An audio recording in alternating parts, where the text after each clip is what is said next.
Hello बच्चों, उम्मीद है आप लोग क्लास 12 बोर्ड्स के लिए जबरदस्त तैयारी कर रहे होंगे क्योंकि आपको मालूम है कि अब जो पेपर आता है सीबीएसई का वो एप्लीकेशन बेस्ड होता है जहां कॉन्सेप्ट की जरूरत पड़ती है, रट्टाफिकेशन नहीं चल पाता। और साथ में आगे जो पढ़ाई आप करेंगे, चाहे वो जेई में जाएं या नीट में जाएं या सीयूईटी में जाएं अच्छी यूनिवर्सिटीज में पढ़ने के लिए, वहां भी कंपटीशन है। तो इट इज बेटर बेटर क्या, ये जरूरी है अब कि आप जो वीडियोस देखें वो कॉन्सेप्चुअल लेवल पे बहुत हाई हो, जिसका फायदा ले सकें। यानी आपको डिटेल्ड वीडियो देखने चाहिए अपने भविष्य को बनाने के लिए। इसी कड़ी में आपको मदद करने के लिए हम लोग डिटेल्ड वीडियो की सीरीज लेके आए हुए हैं और हम पहुंच गए हैं चैप्टर नंबर 4 पर। तो चैप्टर नंबर 4 को, मूविंग चार्जेस एंड मैग्नेटिज्म को, हम लोगों ने 5 पार्ट में डिवाइड किया है। आज हम लोग उसका पहला पार्ट करेंगे। इसके पहले के चैप्टर्स अगर आपको देखने हैं, जो देखने चाहिए सीरीज में, सीक्वेंस में, उसका लिंक मैं डिस्क्रिप्शन में अटैच कर रहा हूं।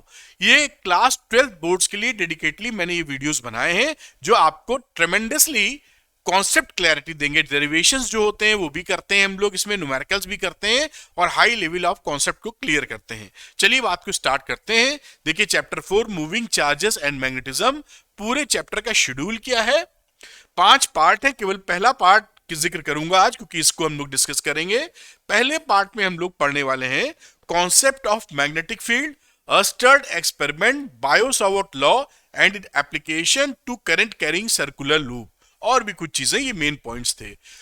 कई बच्चे कहते हैं कि सर मैं आप लिखते हैं, अगर उसका पीडीएफ उनको मिल जाए तो पढ़ने में काफी सहूलियत होती है। तो कोई दिक्कत की बात नहीं है, आप अरविंद एकेडमी टेलीग्राम चैनल को ज्वाइन कर लीजिए। यहां पर आपको जो मैं ये लिख रहा हूं एनोटेशंस के साथ, आपको पीडीएफ मिल जाएगा और आपकी पढ़ाई में काफी वो मदद करेगा।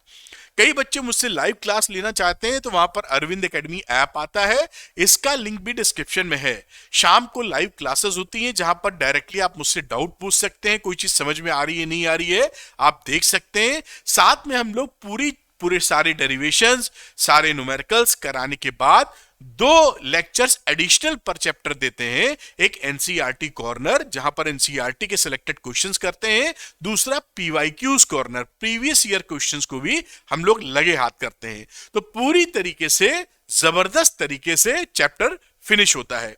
यही सारी बातें जो मैंने बताई ये द्रोणा बैच में हो रही हैं। द्रोणा बैच है फिजिक्स का और द्रोणा बैच है मैथमेटिक्स का। द्रोणा बैच का पूरा साल का फीस केवल 999 है, 80 से 85 रुपए महीना। तो जो बच्चा इसमें ज्वाइन करना चाहता है द्रोणा बैच फिजिक्स में या मैथमेटिक्स में, इसका लिंक आपको डिस्क्रिप्शन में मिलेगा। अरविंद एकेडमी ऐप को डाउनलोड कर लें, स्टोर सेक्शन में जाकर द्रोणा बैच में इनरोल कर लें और मेरे साथ पढ़ना स्टार्ट करें। चलिए स्टार्ट करते हैं हम लोग आज की पढ़ाई का मसला, यानी कि कॉन्सेप्ट ऑफ मैग्नेटिक फील्ड। तो देखिए इसकी बात शुरू करने से पहले 1-2 मिनट में आपको बता दूं कि जो देखिए मैग्नेटिक फील्ड क्या है। जब कोई मैग्नेटिक मटेरियल अपने चारों तरफ मैग्नेटिक इन्वायरमेंट डेवलप कर देता है, यानी जो इन्वायरमेंट है उसमें आप उसके मैग्नेटिक इफेक्ट को पहचान पाते हैं। कैसे पहचानेंगे? एक उसके असर को देखेंगे। तो उस असर को जब आप फील करते हैं तो हम बोलते हैं चारों तरफ उसने मैग्नेटिक फील्ड बना लिया है। अच्छा, ये जो बात थी इसमें क्या था कि जब शुरू में बातें डेवलप हो रही थी, जब ज्यादा ज्ञान नहीं था, तो इतनी बात पता थी कि जो मैग्नेटिक मटेरियल होते हैं वो छोटे छोटे चीजों को अट्रैक्ट कर लेते हैं। जैसे कोबाल्ट को भी अट्रैक्ट करते हैं, निकेल है, आयरन है, स्टील है, इन सब को वो अट्रैक्ट कर लेते थे। तो अट्रैक्शन का उनके अंदर गुण था। अब बाद में जब पढ़ाई आगे बढ़ी तो देखा गया ये जो मैग्नेटिक अट्रैक्शन का गुण इनके अंदर मिल रहा है या मैग्नेटिज्म का जो गुण मिल रहा है, इसके पीछे मूविंग चार्जेस है, जो शुरू में नहीं पता था। बाद में पता चला कि जो चार्ज मूव करते हैं उन्हीं की वजह से मैग्नेटिज्म पैदा होता है। तो अब अगर आपको ये जानना हो कि एक मूविंग चार्ज का दूसरे मूविंग चार्ज पर कैसा इंटरेक्शन आपस में रहेगा, तो किस तरह से बात समझते हैं, 1 मिनट दीजिए जरा। मान लीजिए ये चार्ज है, ये फ्लो कर रहा है, मतलब मूविंग है ये चार्ज, और दूसरा चार्ज ये है जो इस डायरेक्शन में ये भी मूविंग है। तो ये आपस में कैसे इंटरेक्ट करते हैं, तो इसको सीखते या समझते अब कैसे हैं कि ये मूव करने की वजह से यहां पर मैग्नेटिक फील्ड बनाएगा। ये सिंबल ऑफ मैग्नेटिक फील्ड है। यहां मैग्नेटिक फील्ड बनाएगा और मैग्नेटिक फील्ड में ये जो चार्ज मूव कर रहा है, या आप कह सकते हैं जो करंट फ्लो हो रही है, मूविंग ऑफ चार्ज करंट होती है, तो जो चार्ज मूव कर रहा है या जो करंट मूव कर रही है इन मैग्नेटिक फील्ड, उस पर फोर्स लगता है। तो ये टू स्टेप प्रोसेस हो गया कि अगर ये इस पे फोर्स लगा रहा है तो कैसे लगा रहा है, पहले मैग्नेटिक फील्ड बना रहा है और फिर मैग्नेटिक फील्ड में ये चार्ज मूव कर रहा है, इसलिए ये इसके ऊपर फोर्स लग रहा है। इसी तरह इसके ऊपर लगेगा, यहां पर मैग्नेटिक फील्ड ये बना रहा है B1, अगर इसको 1 और 2 बोल दो तो यहां पर बन रहा है मैग्नेटिक फील्ड B2, इसकी वजह से यहां कोई फोर्स F2 लग जाएगा। तो आप समझ गए ना, there are two step process, पहले में मैग्नेटिक फील्ड बनाना और मैग्नेटिक फील्ड बनने की वजह से मूविंग चार्ज या करंट अगर उस मैग्नेटिक फील्ड में फ्लो हो रही है तो उस पे फोर्स लगना। तो ये सिंगल स्टेप नहीं है, टू स्टेप है। जैसे कि आपको ध्यान होगा जब आपने इलेक्ट्रिक फील्ड पढ़ा था तो एक चार्ज, रुका हुआ चार्ज दूसरे रुके हुए चार्ज पे कैसे फोर्स लगाता था, याद करो अगर आप अच्छी पढ़ाई कर रहे हैं तो।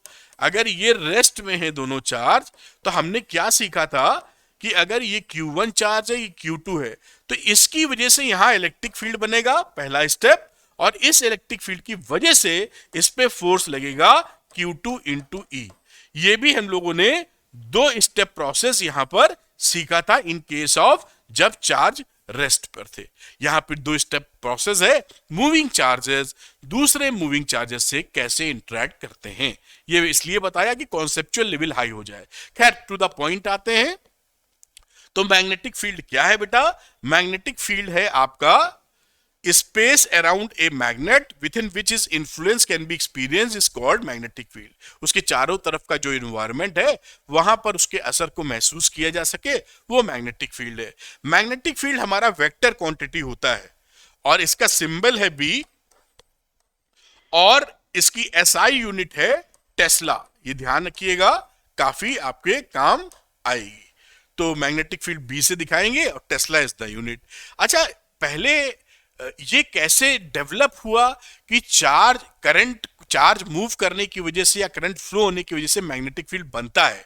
तो एक बड़ा फेमस एक्सपेरिमेंट रहा अर्स्टर्ड एक्सपेरिमेंट, जो क्लास 10th में भी आपने सीखा था। 1820 में जहां तक यहां पर एक साइंटिस्ट थे, इन्हीं के नाम पर ये पड़ गया था। देखिए यहां पर लिखा हुआ है इन 1820 बाय ए डेनिश फिजिसिस्ट हेंस क्रिश्चियन अर्स्टर्ड। इन्होंने ये चीज दिखाई थी और यहां पे देखिए वर्ड लिखा होगा रीडिस्कवर्ड। ये रीडिस्कवर्ड मतलब फिर से खोजा गया। तो क्या इससे पहले कोई खोज हुई थी? जी हां, एक साइंटिस्ट थे, उन्होंने 1803 में ये बात पकड़कर ऑब्जर्वेशन एक पत्रिका में पब्लिश किया था, लेकिन वो बात आई गई हो गई, लोगों ने ध्यान नहीं दिया तो वो बात रह गई। लेकिन उसके 17 साल बाद मोटे तौर पर 1802 या 1803 में उन्होंने बोला था, 1820 में इन्होंने उस बात को एक्सपेरिमेंटली अच्छे से किया और दुनिया ने इस पे ध्यान दिया। तो अर्स्टर्ड का एक्सपेरिमेंट इंपॉर्टेंट क्यों है? क्योंकि ये सिद्ध करता है, ये प्रूफ करता है कि जो करंट है या मूविंग चार्ज है उसकी वजह से मैग्नेटिक फील्ड बनता है। कैसे प्रूफ करता है 10th में सीखे, फिर से आपको याद दिला रहा हूं जैसे कोई बात अपनी रह नहीं जाए। तो यहां पे अस्टर्ड एक्सपेरिमेंट था। यहां पे इन्होंने क्या किया, एक मैग्नेटिक कंपास रखा, मैग्नेटिक नीडल कह लीजिए, कंपास कह लीजिए, आप जानते हैं, वो आपके पास भी बाजार से ले सकते हैं आप। वो एक तरफ नॉर्थ एक तरफ साउथ, नॉर्थ पे लाल लाल रंग का पेंट किया होता है जिससे हम लोग पहचान पाए आसानी से। इसी के ऊपर इसको सीधा रखा और इसी के ऊपर वायर लगा दिया, ये वायर करंट, और करंट को फ्लो कराया। ये देखिए यहां पर मान लीजिए निडल है, ऐसे सीधी अभी रुकी हुई है कुछ नहीं, और ऊपर से तार जा रहा है और तार में करंट फ्लो कराई इस डायरेक्शन में। तो हमने देखा ये जो निडल है वो ऐसे घूम गई। कौन सी निडल? मैग्नेटिक निडल या मैग्नेटिक कंपास। फिर इस तरफ करंट की जगह इस तरफ करंट मारा तो देखा ये अपोजिट डायरेक्शन में घूम गई, देख रहे हैं। और फिर जब हमने इस करंट को बंद कर दिया तो हमने देखा इसमें कोई भी मूवमेंट मैग्नेटिक निडल में नहीं हो रहा है। तो हम ये समझ गए कि मैग्नेटिक निडल में मूवमेंट का कारण ये इलेक्ट्रिक करंट ही है, क्योंकि इस तरफ फ्लो करते हैं तो अगर ये नॉर्थ साउथ डायरेक्शन है तो वेस्ट में घूमता है, और इसकी अपोजिट डायरेक्शन में करंट फ्लो करते हैं तो ये ईस्ट में घूमता है, नॉर्थ साउथ अगर ऐसे तो ईस्ट में घूमता है। और अगर इसमें करंट फ्लो करना बंद कर देते हैं तो मैग्नेटिक निडल घूमती ही कहीं नहीं है। तो ये पक्का हो गया कि जो करंट हम फ्लो कर रहे हैं वही कारण है मैग्नेटिक निडल को घुमाने के लिए। अब मैग्नेटिक निडल घूमती कब है? वो तो तभी घूमेगी जब उस पर मैग्नेटिक फोर्स लगे। कोई और फोर्स तो घुमा नहीं सकता। भाई चार्ज को भगाने के लिए इलेक्ट्रिक फील्ड होना चाहिए, तब तो उस पर इलेक्ट्रिक फोर्स लगेगा। तो इसी तरीके से जिस नेचर का वो होता है वैसा ही फोर्स उसको चाहिए होता है जिससे वो मूवमेंट कर पाए। तो अगर मैग्नेटिक निडल हिल रही है तो उसको एक मैग्नेटिक फोर्स चाहिए जो उस पर लग रहा है। और मैग्नेटिक फोर्स कहां से आएगा? कोई मैग्नेटिक फील्ड बना रहा होगा। कौन बना रहा है? यही जो करंट फ्लो हो रही है वही बना रहा है। तो करंट ने मैग्नेटिक फील्ड बनाया और उस मैग्नेटिक फील्ड ने इस कंपास को, जो कि मैग्नेटिक इन नेचर है, उस पे मैग्नेटिक फोर्स लगा के हिला दिया। तो इससे ये बात सिद्ध हो गई कि ये जो करंट फ्लो करा रहे हैं यही कारण है मैग्नेटिक फील्ड बनाने का या मैग्नेटिज्म डेवलप करने का। तो ये बहुत कमाल का एक्सपेरिमेंट था 1820 में जो रीडिस्कवर्ड हुआ। फिर अगली बात बायो-सावर्ट लॉ की आएगी, क्योंकि केवल फिजिक्स में ये तो होता नहीं कि कहीं करंट फ्लो हो रही है उससे बन रहा है मैग्नेटिक फील्ड, बात खत्म ना। क्योंकि मैग्नेटिक फील्ड अगर बन रहा है तो कितना बन रहा है, क्वांटिटेटिवली क्वांटिफाई करना पड़ता है कितना, तो वो उसके बिना फिजिक्स बन नहीं सकती। तो वो कहानी आएगी बायो-सावर्ट लॉ में, जो हम इसके नेक्स्ट कड़ी में देखेंगे। तो एक्सपर्ट एक्सपेरिमेंट आप देख पाए जो मैंने बताया। अच्छा, एक्सपर्ट एक्सपेरिमेंट में इन्होंने अपनी डायरेक्शन भी बताई कि एम्पियर स्विमिंग लॉ के तहत वो कंपास निडल किस तरफ डिफ्लेक्ट होगी। तो उन्होंने ये बताया कि अगर एक स्विम आदमी तैर रहा है और तैरते वक्त उसका डायरेक्शन नॉर्थ साउथ है और उसकी जो मुंडी है, सर, वो नॉर्थ की तरफ देख रहा है, ऐसे तैर रहा है, नॉर्थ की तरफ देख रहा है। तो उस डायरेक्शन में अगर इसकी जो जिस डायरेक्शन में तैर रहा है उसी डायरेक्शन में करंट अगर फ्लो हो रही है, जिस डायरेक्शन में तैर रहे हैं या उसी डायरेक्शन में तैर रहे हैं जिस डायरेक्शन में करंट फ्लो हो रही है, तो इनका लेफ्ट हैंड, ये जो लेफ्ट हैंड है, उस डायरेक्शन में मूवमेंट हो जाता है। आप समझ पाए? जिस डायरेक्शन में करंट थी उसी डायरेक्शन में ये तैर रहे थे, सर से देख रहे हैं नॉर्थ, और जिस लेफ्ट हैंड की तरफ ये निडल घूम जाएगी। यही एम्पियर स्विमिंग लॉ है, बताने के लिए कि भाई कंपास निडल थी तो करंट फ्लो करने पर इधर घूमेगी कि इधर, ये बात बताने के लिए ये लॉ बना है। बहुत ज्यादा इसमें जोर देने की आवश्यकता नहीं, इसका नाम है एम्पियर स्विमिंग लॉ। ये आपके नोट्स के तौर पर यहां लिखा है जो आप देख सकते हैं। चलिए एक कदम और आगे बढ़ाते हैं। अब ये मैग्नेटिज्म की जान, जैसे इलेक्ट्रिक चार्जेस में कुलाम्स लॉ आपने पढ़ा था, वो उसका एक तरीके से जान थी, है ना, एक बेस था, वैसे ही यहां पर ये बेस है बायो-सावर्ट लॉ मैग्नेटिज्म में। ये क्या बोलता है, फिर इसका एक्सपेरिमेंटली सारी वैल्यूज देखी गई हैं, वो मैं लिख देता हूं, पहले आपको दिखाता हूं ये बोल क्या रहा है। ये बोलता है कि जैसे एक वायर, यहां पर एक करंट का पीस आपको दिखाया है, इसमें आई करंट फ्लो हो रही है, आप देख पा रहे होंगे। अभी मैं अलग से डायग्राम बना के भी आपको क्लियर कर दूंगा। इसमें डायरेक्ट करंट फ्लो हो रही है, तो यहां पर अगर किसी पी पॉइंट पर हमको मैग्नेटिक फील्ड लेना है तो वो हम ये मान सकते हैं कि करंट, ये जो वायर है, इसके छोटे छोटे टुकड़ों से मैग्नेटिक फील्ड यहां बन रहा है। ठीक, छोटे छोटे टुकड़ों से, ये भाई इसके कई पीसेस कर लीजिए, कई यूनिट्स ले लीजिए, ये छोटे छोटे टुकड़ों से जरा जरा सा जिसे बोल रहे हैं उसकी वजह से यहां मैग्नेटिक फील्ड बन रहा है। तो इसको हम बोलते थे, जो छोटा टुकड़ा है, करंट एलिमेंट। और करंट एलिमेंट का मतलब होता है आईडीएल। करंट के बिना तो करंट एलिमेंट होगा नहीं, तो आईडीएल, ये जो छोटा सा टुकड़ा डीएल दिखाया है, इसकी वजह से यहां पर कितना मैग्नेटिक फील्ड बनेगा उसकी वैल्यू देखिए, लिखिए dv is equal to mu naught upon 4 pi I DL sine theta upon are square. I है जो करंट फ्लो कर रहा, डीएल इसकी वायर का जो छोटा सा एलिमेंट लिए, डीएल उसकी लेंथ है, साइन थीटा का मतलब है इस डीएल और ये डीएल है और ये आर है, दिख रहा होगा आपको आर, इसके बीच का एंगल विच इज थीटा, इस पॉइंट को देखते हुए डीएल से आर की तरफ, और आर डिस्टेंस है इससे पी से कितनी दूर है। तो ये फॉर्मूला हमें याद रखना है। कैसे आता है इस फॉर्मूले की बात करें तो इसका जो डेरिवेशन के नाम पे एक्सपेरिमेंटल प्रूफ ही है, जो मैं यहां पर आपको बता देता हूं। डेरिवेशन कह दीजिए या इसका एक्सपेरिमेंटल प्रूफ। तो डेरिवेशन के तौर पर एक आप वायर ले लीजिए, ऐसे वायर ले लिया, इसमें करंट जाएगी तभी मैग्नेटिक फील्ड बनेगा, इसको एक्स वाई बोल देते हैं। यहां पर एक करंट एलिमेंट लेते हैं, थोड़ा बड़ा ले रहा हूं जिससे आप देख पाए, वरना ये काफी छोटा होता है, और इस करंट एलिमेंट को आई डीएल हम लोग बोलते हैं। ये एक वेक्टर क्वांटिटी होती है, अभी दिखाएंगे।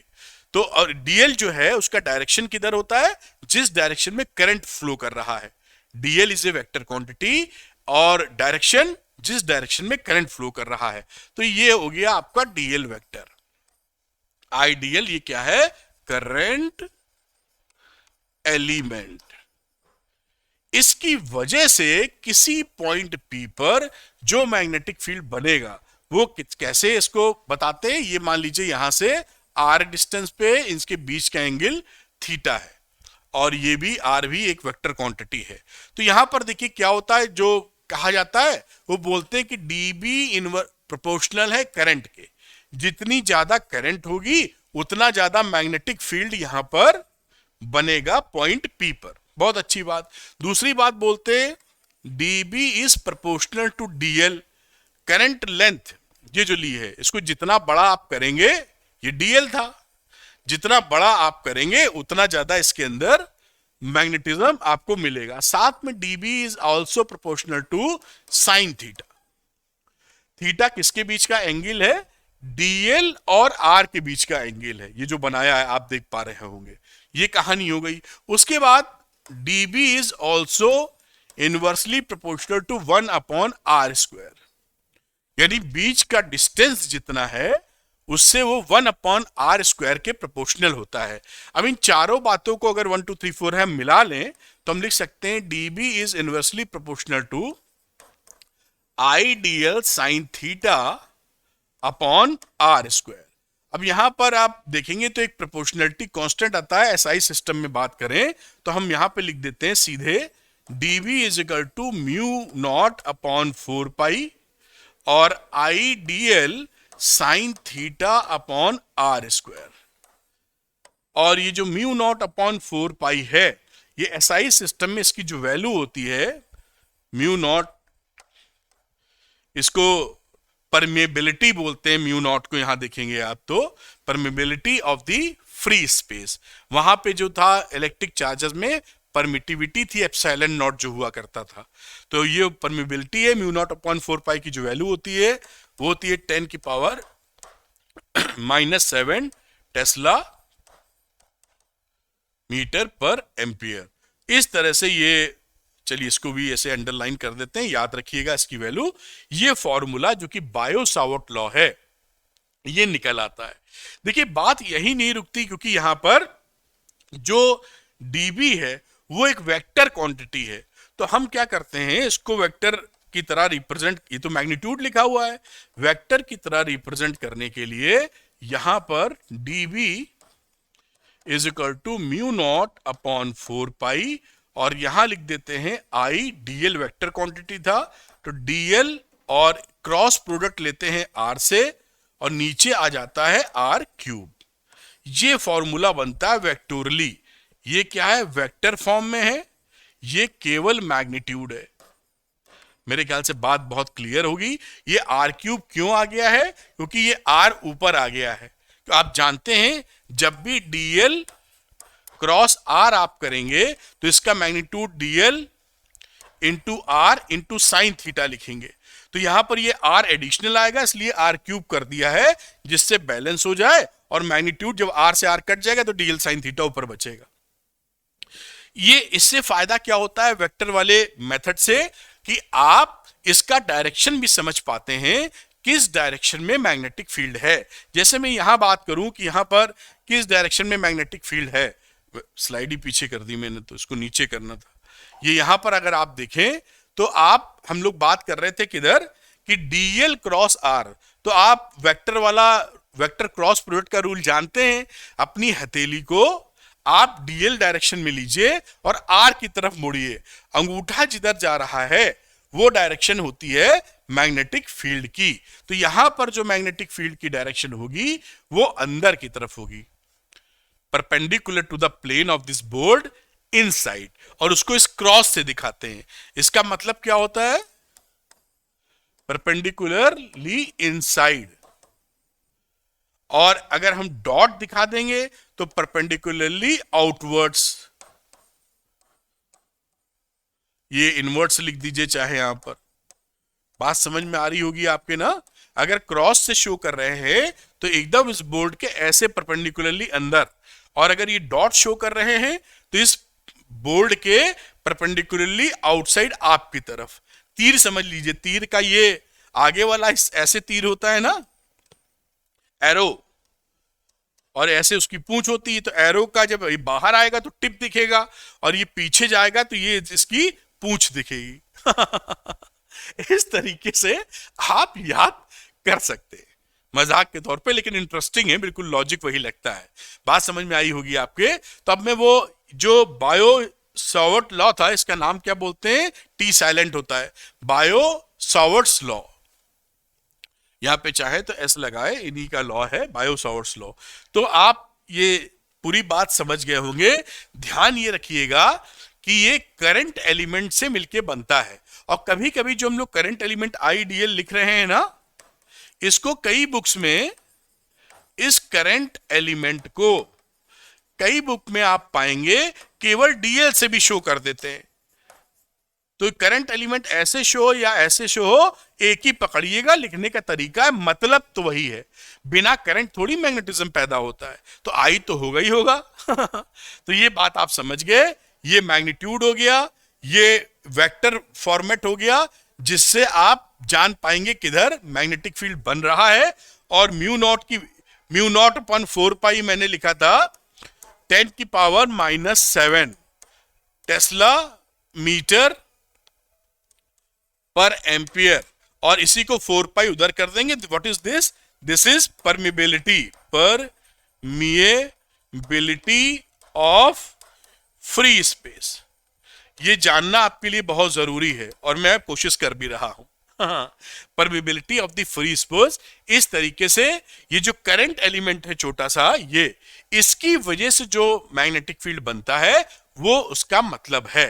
खैर आप समझ पाए होंगे। अब कुछ डायरेक्शन की बात और करते हैं। जो डायरेक्शन है वेक्टर वाले से तो निकाल ही सकते हो, और भी कुछ डायरेक्शन की बात की जाती है। डायरेक्शन ऑफ बी, यही बात लिखे इन्होंने, राइट हैंडेड स्क्रू रूल का जिक्र किया है। तो राइट हैंडेड स्क्रू रूल क्या बोलता है कि जिस पॉइंट पर आपको मैग्नेटिक फील्ड निकालना है उधर रखिए और स्क्रू को घुमाइए डीएल से आर की तरफ, क्योंकि डीएल क्रॉस आर का जिक्र कर रहे हैं। स्क्रू रखा, डीएल इधर है, आर इधर, तो ऐसे घुमाइए। अब जिस तरह ये बढ़ रहा है, आगे बढ़ रहा है, तो वो डायरेक्शन इस समय हो गई आपकी मैग्नेटिक फील्ड की। ये राइट हैंड स्क्रू रूल है। लेकिन वेक्टर वाला रूल जो मैंने बताया, पाम वाला, राइट हैंड पाम रूल समझ लीजिए, वो बढ़िया रहता है, उसको पकड़ के रखिएगा। खैर इससे आप ये जान सकते हैं कि मैग्नेटिक फील्ड का डायरेक्शन किधर को है, वो जानना जरूरी। मैग्नेटिक, क्योंकि ये डीवी एक वेक्टर क्वांटिटी है। कुछ स्पेशल केस की जिक्र करते हैं जो आपके बड़े काम आएगा। जैसे अगर थीटा 0 है, मान लो कोई वायर है ऐसे, इसमें करंट जा रही है, और यहां पर कोई पॉइंट पी ले ले जो इसी की सीध में है, इधर भी ले सकते हो पीछे भी, तो इस समय थीटा कितना बना भाई, यहां से थीटा नापते अगर पॉइंट पर तो कुछ थीटा मिलता है। यहां पे तो थीटा 0 है इस पॉइंट के लिए, ये P1 कह दो उसको, यहां पर थीटा 0 है। तो जब आप बायो सावर्ट लॉ में साइन थीटा आता है, थीटा जब 0 पुट करेंगे तो साइन थीटा 0 हो जाएगा। इसका मतलब क्या है, the magnetic field is 0 at points on the axis of current element. यानी यहां पर जो मैग्नेटिक फील्ड मिलेगा, अगर ये स्ट्रेट वायर पूरा है तो शून्य मिलेगा जो इसकी सीध में है। तो अगर किसी करंट की सीध में या अपोजिट डायरेक्शन में, करंट एलिमेंट इधर है तो यहां लेंगे तो थीटा आप यहां देखेंगे 180 डिग्री भी हो जाएगा, उस समय भी आपको ये शून्य मिलने वाला है। तो थीटा 0 हो या 180 डिग्री हो, यानी स्ट्रेट वायर अगर है तो उसी की सीध में अगर मिल रहा है तो वहां मैग्नेटिक फील्ड आपको नहीं मिलेगा।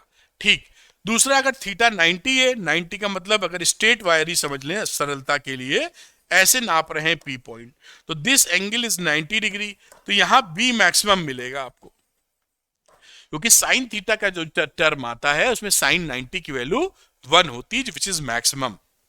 यही बात लिखी है कि so that DB is maximum, that is magnetic field due to a current element is maximum in a plane passing through the element and perpendicular on its access.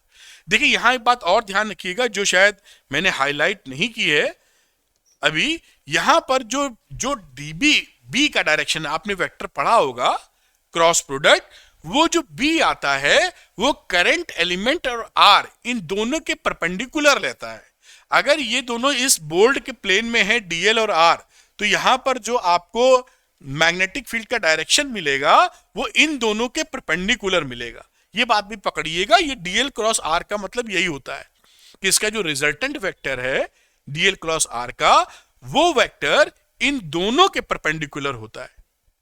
ठीक, तो ये बात आप यहां पर समझ गए हैं, डीएल और आर के परपेंडिकुलर डायरेक्शन में मामला बनेगा। चलिए अब देखते हैं कि इनका जो कूलाम्स लॉ होता है उससे सिमिलैरिटी क्या है और फर्क क्या है। तो bio-Savart's law versus coulombs law, comparison of bio-Savart's law with coulombs law. तो देखिए यहां पर जो इलेक्ट्रिक फील्ड लिखी थी 1/4πε0 dq/r², वो हम इलेक्ट्रिक फील्ड की बात कर रहे हैं, और यहां पे मैग्नेटिक फील्ड लिखा है dB μ0/4π I dl sin θ/r²। तो यहां से हमने क्या देखा कि on comparing the above two equations हमें कुछ चीजें पता चलती हैं इनसे, इन दोनों को कंपेयर करके क्या समानताएं हैं वो पहले देखते हैं, फिर डिफरेंसेस देखेंगे। तो both fields depends inversely on the square of the distance. यहां पर आपको दिख रहा है, ये देखिए DE 1/r² के प्रोपोर्शनल है, और यहां भी DB भी हमारा 1/r² के प्रोपोर्शनल है। तो यही बात वहां मेंशन की गई है कि आपका दोनों फील्ड्स 1/r² के प्रोपोर्शनल हैं। बोथ और लॉन्ग रेंज फोर्स, दोनों के दोनों लॉन्ग रेंज फोर्स होते हैं, काफी छोटी दूरी से काफी बड़ी दूरी तक काम करते हैं। फिर the principle of superposition is applicable to the both field. जैसे प्रिंसिपल ऑफ सुपरपोजिशन हम लोग इलेक्ट्रिक फील्ड में लगाते हैं, वैसे ही मैग्नेटिक फील्ड में लगता है। और प्रिंसिपल ऑफ सुपरपोजिशन क्यों लगता है? क्योंकि यहां पे देखिए तो जो सोर्स है उससे इसका लीनियर प्रोपोर्शनलिटी है, यानी D is proportional to DQ, और यहां भी जो करंट एलिमेंट है, जो सोर्स है, IDL के प्रोपोर्शनल है। This is are the linear relationships. Linear relationship की वजह से प्रिंसिपल ऑफ सुपरपोजिशन लग जाता है। ये भी बात कॉन्सेप्चुअली पकड़िए, जहां लीनियर रिलेशनशिप नहीं होगी वहां प्रिंसिपल ऑफ सुपरपोजिशन जल्दी लगेगा नहीं, और यहां लीनियर है तो लग गया। ये तो रहा सिमिलरिटी की बात। अब बात करते हैं दोनों में फर्क क्या है। जो हमारा कूलॉम्स लॉ था और साथ में हम बात कर रहे हैं बायो-सावर्ट लॉ, उन दोनों में फर्क क्या है। तो the magnetic field is produced by A vector source. हम जान रहे थे बायो-सावर्ट लॉ में वेक्टर सोर्स क्या है, IDL। ये वेक्टर सोर्स है, देखिए, क्योंकि DL हमारा करंट एलिमेंट एक वेक्टर क्वांटिटी है, जबकि इस कूलॉम्स लॉ में वेक्टर सोर्स हमारा DQ रहता था, जो कि चार्ज हमारा स्केलर होता है। ये फर्क आ गया। The magnetic field is produced by A vector source, the current element IDL vector quantity, the electrostatic field is produced by a scalar source, that is the charge DQ। जैसा मैंने समझाया, ये दोनों का फर्क है। The direction of the electrostatic field is along the displacement vector joining the source and the field point। यहां बोल रहा है डायरेक्ट जो फील्ड होता है, मान लीजिए सोर्स चार्ज है और यहां पर निकाल रहे हैं, तो इन दोनों को ज्वाइन कर दो। इस डायरेक्शन में आपका इलेक्ट्रिक फील्ड मिलेगा, चाहे ऐसे मिले चाहे ऐसे मिले, depending on the nature of the charge.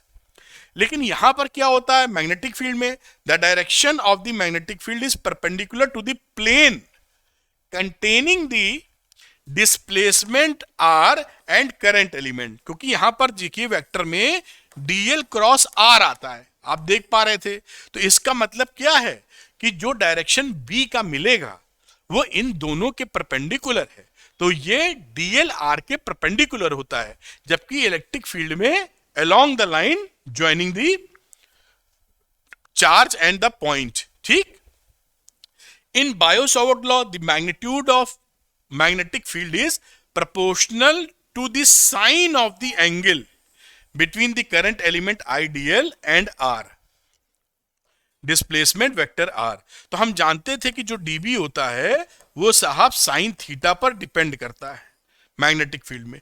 Electric field में तो कोई मतलब होता नहीं है, साइन थीटा आता नहीं है। किसी भी आर मतलब हो कि आर कहाँ है, यहां जो लग रहा है वही यहां लग रहा है, वही यहां लग रहा है, वही यहां लग रहा है। लेकिन मैग्नेटिक फील्ड में फर्क हो जाता है, यही बता रहे हैं।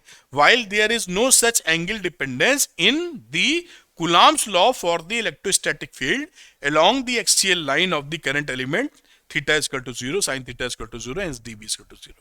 बात समझ पाए होंगे। मैग्नेटिक फील्ड में करंट एलिमेंट अगर है तो यहां पर थीटा अलग है तो कुछ और मैग्नेटिक फील्ड, यहां ले लिया तो कुछ और मैग्नेटिक फील्ड। लेकिन अगर चार्ज रखे तो केवल आर मैटर कर रहा है, एंगल मैटर नहीं करता।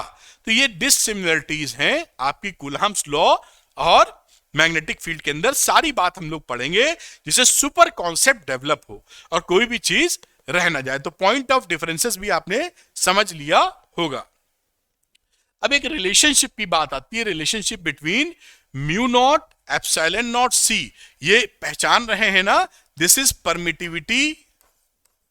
परमिटिविटी ऑफ फ्री स्पेस, भूल ना जाना। और म्यू नॉट क्या होता है, परमिबिलिटी ऑफ फ्री स्पेस, जैसे आप भूले ना।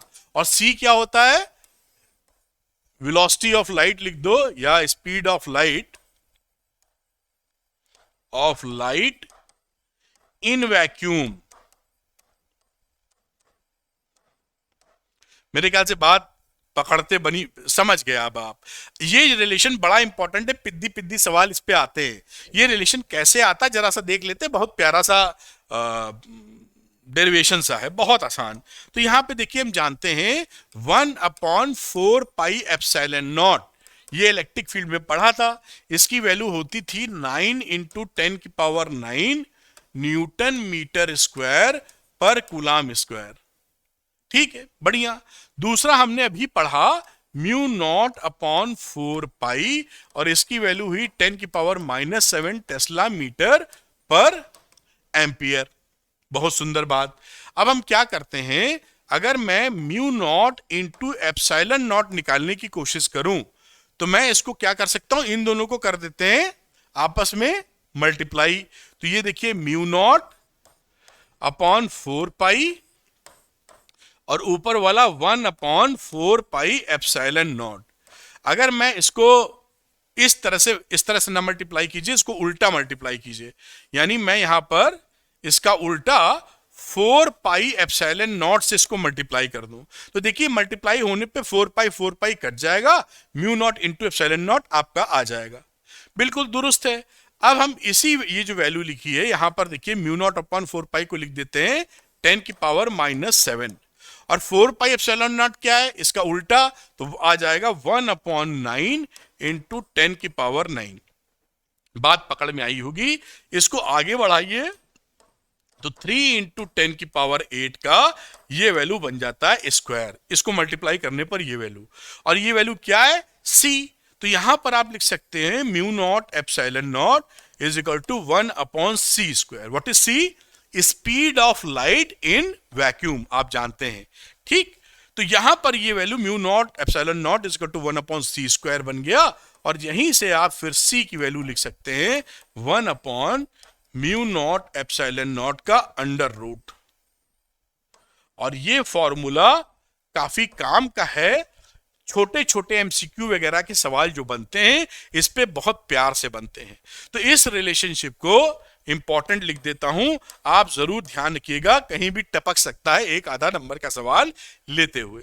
तो इसको आप नोट कर लीजिए, फिर हम लोग दो न्यूमेरिकल लगाएंगे और आगे बढ़ेंगे। जैसे पूरी बात हम सीखें, कोई भी चीज छोड़ेंगे नहीं, नोट कर चुके होंगे आप।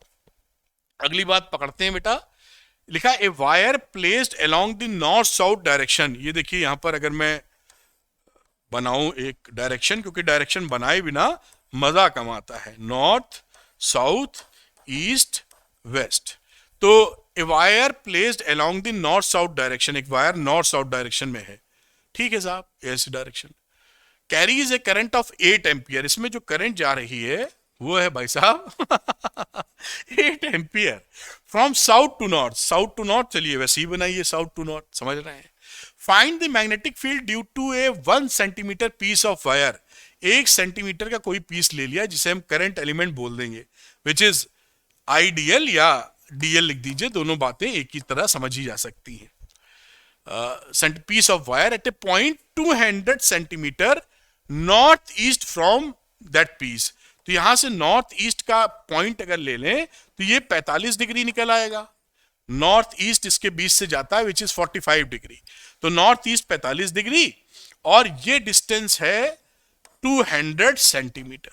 तो क्योंकि ये डिस्टेंस काफी ज्यादा है 1 सेंटीमीटर के रेस्पेक्ट में, तो we can consider 1 centimetre as a current element. अगर ये डिस्टेंस कम होती तो ये दिकड़ी तो बन ना पाता। 1 सेंटीमीटर 200 सेंटीमीटर में काफी फर्क है, लेकिन अगर यहां 1 सेंटीमीटर की जगह 20 सेंटीमीटर होता, then it is difficult for us to हम इसको लेट कर सकें कि करंट एलिमेंट छोटा नहीं होता इसके रेस्पेक्ट में। खैर आप फॉर्मूला लगा देते हैं। तो हमारा जो फॉर्मूला था डीबी वाला, मतलब बायो-सावर्ट लॉ वाला, mu naught upon 4 pi into I D L sine theta upon are square. तो चलिए शुरू कर देते हैं। म्यू नॉट अपॉन 4 पाई कितना होता है, 10 की पावर -7। आई की बात करते हैं, करंट 8 एम्पियर की है। डीएल कितना है, 1 सेंटीमीटर, तो 1 इंटू 10 की पावर -2। साइन थीटा कितना हो गया, sine 45 upon are square. 200 centimetre का मतलब मीटर में करेंगे तो 2 का स्क्वायर। अब इसको कैलकुलेट करेंगे तो डीबी की हमारी वैल्यू कितनी मिल जाएगी, 1.4 इंटू 10 की पावर -9 टेस्ला। ये देखिए आपका आंसर आ गया इसी कैलकुलेशन के बाद। अब आपसे पूछे कि इसका पी पे डायरेक्शन बताओ बेटा, तो करंट देखिए इधर थी, करंट का मतलब डीएल का डायरेक्शन, और आर डिस्प्लेसमेंट मतलब ऐसा है। तो आप इसको हथेली को आई में रख के आर की तरफ घुमाइए, अंगूठा अंदर जा रहा है, मतलब पी पे जो डायरेक्शन होगी ये कौन सी डायरेक्शन हो गई, normally into the plane of paper. Normally into the plane of paper. बात समझ में आई होगी। इनवर्ट परपेंडिकुलरली इनवर्ट डायरेक्शन में है। तो ये सवाल देखिए सॉल्व हो गया, कोई भी दम इसमें नहीं था। मैं हटता हूं, इसको नोट कर लें। अगला भी न्यूमेरिकल मैं लेता हूं, तो आप इसको नोट करें। मेरे ख्याल से आपने इसको बढ़िया सा नोट कर लिया होगा इतनी देर में, स्क्रीनशॉट या पॉज करके, जो भी प्रोसेस आप इस्तेमाल करते हैं। अब देखिए अगली बात पकड़ते हैं बेटा। ये एनसीईआरटी का क्वेश्चन है, कभी कभी पूछ लेते हैं, तो कर लेते हैं। An element delta L I लिखा हुआ है, ये यहां पर मेरे ख्याल से आई की जगह डीएल होना चाहिए, लेकिन लेंथ लिखी है, कोई दिक्कत की बात नहीं, ठीक है। Delta x I cap is placed at the origin and carries a large current I बराबर 10 एम्पियर। तो 10 एम्पियर के बराबर ओरिजिन पे रखा है, तो मैं यहां पर ऐसे करंट एलिमेंट रखता हूं, क्योंकि ये आई कैप लिखा है तो इस डायरेक्शन में करंट है। दिस इज, ये आपका एक्स एक्सेस है, और यहां से बेटा जी अगर आप ट्रीट करें तो दिस इज वाई एक्सेस, और ये आपका बीच में दोनों जगह का ओरिजिन आ गया। बात पकड़ने में आसानी होगी। What is the magnetic field on the Y axis. इस वाई एक्सेस पे मैग्नेटिक फील्ड पकड़ने की कोशिश करेंगे, जो कि 0.5 मीटर है। तो इस ओरिजिन से यहां पर जो कि ये डिस्टेंस कितना है 0.5 मीटर, वहां पर इस पॉइंट P पर मैग्नेटिक फील्ड कितना होगा। करंट का डायरेक्शन दिख रहा है, कैसे पता चला है, यहां आई कैप की डायरेक्शन में, पॉजिटिव एक्स एक्सिस की डायरेक्शन में। तो अगर आप देखें कि यहां डायरेक्शन निकाल दे मैग्नेटिक फील्ड का, तो हथेली को रखा हमने डीएल के, ये क्या है करंट एलिमेंट, आईडीएल लिख देते हैं ऐसे आपको। तो ये आईडीएल और ये आर हो गया। What is this, this is R vector. तो ये ऐसे घुमाया तो अंगूठा आपकी तरफ आ रहा, डीएल से आर की तरफ। तो यहां पर पी पर जो मैग्नेटिक फील्ड है वो आ जाएगा इस तरीके से। मैग्नेटिक फील्ड का डायरेक्शन समझ पाए होंगे, outward perpendicularly outwards plane of paper से। तो ये बात हम यहां पे सीख गए। अब इसके मैग्नीट्यूड की बात है कि इसका मैग्नीट्यूड क्या होगा, तो कुछ नहीं, डीबी की वैल्यू लिख लीजिए mu naught upon 4 pi I D L sine theta upon are square. इसकी वैल्यू होती है 10 की पावर -7। करंट की वैल्यू कितनी है 10 एम्पियर। और डीएल की बात कर रहे हैं तो ये यहां पर क्या लिखा हुआ डेल्टा एक्स, और डेल्टा एक्स बताया 1 सेंटीमीटर, तो इसकी लंबाई कितनी है 1 सेंटीमीटर। तो 1 सेंटीमीटर को आप चाहें तो 1 इंटू 10 की पावर -2 मीटर लिख लेंगे। साइन थीटा की जगह 90 डिग्री, ये एंगल आप देख रहे हैं this is 90 degree, upon are square, R है 0.5 मीटर, तो 0.5 का स्क्वायर। और इसको जब कैलकुलेट करेंगे तो 4 इंटू 10 की पावर -8 टेस्ला, ये आंसर आ गया। ये आपका आंसर आया मैग्नीट्यूड का, और डायरेक्शन आपको इधर से मिल गया है। तो ये डायरेक्शन कौन सा डायरेक्शन है, पॉजिटिव जेड डायरेक्शन, आई कैप जे कैप, और ये कौन सा डायरेक्शन है पॉजिटिव जेड डायरेक्शन,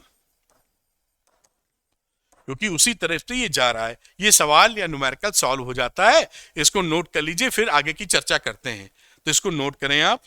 तो मेरे ख्याल से आपने इसको नोट कर लिया होगा। चलिए एक कदम और आगे बढ़ाते हैं और चीजों को सीखते हैं।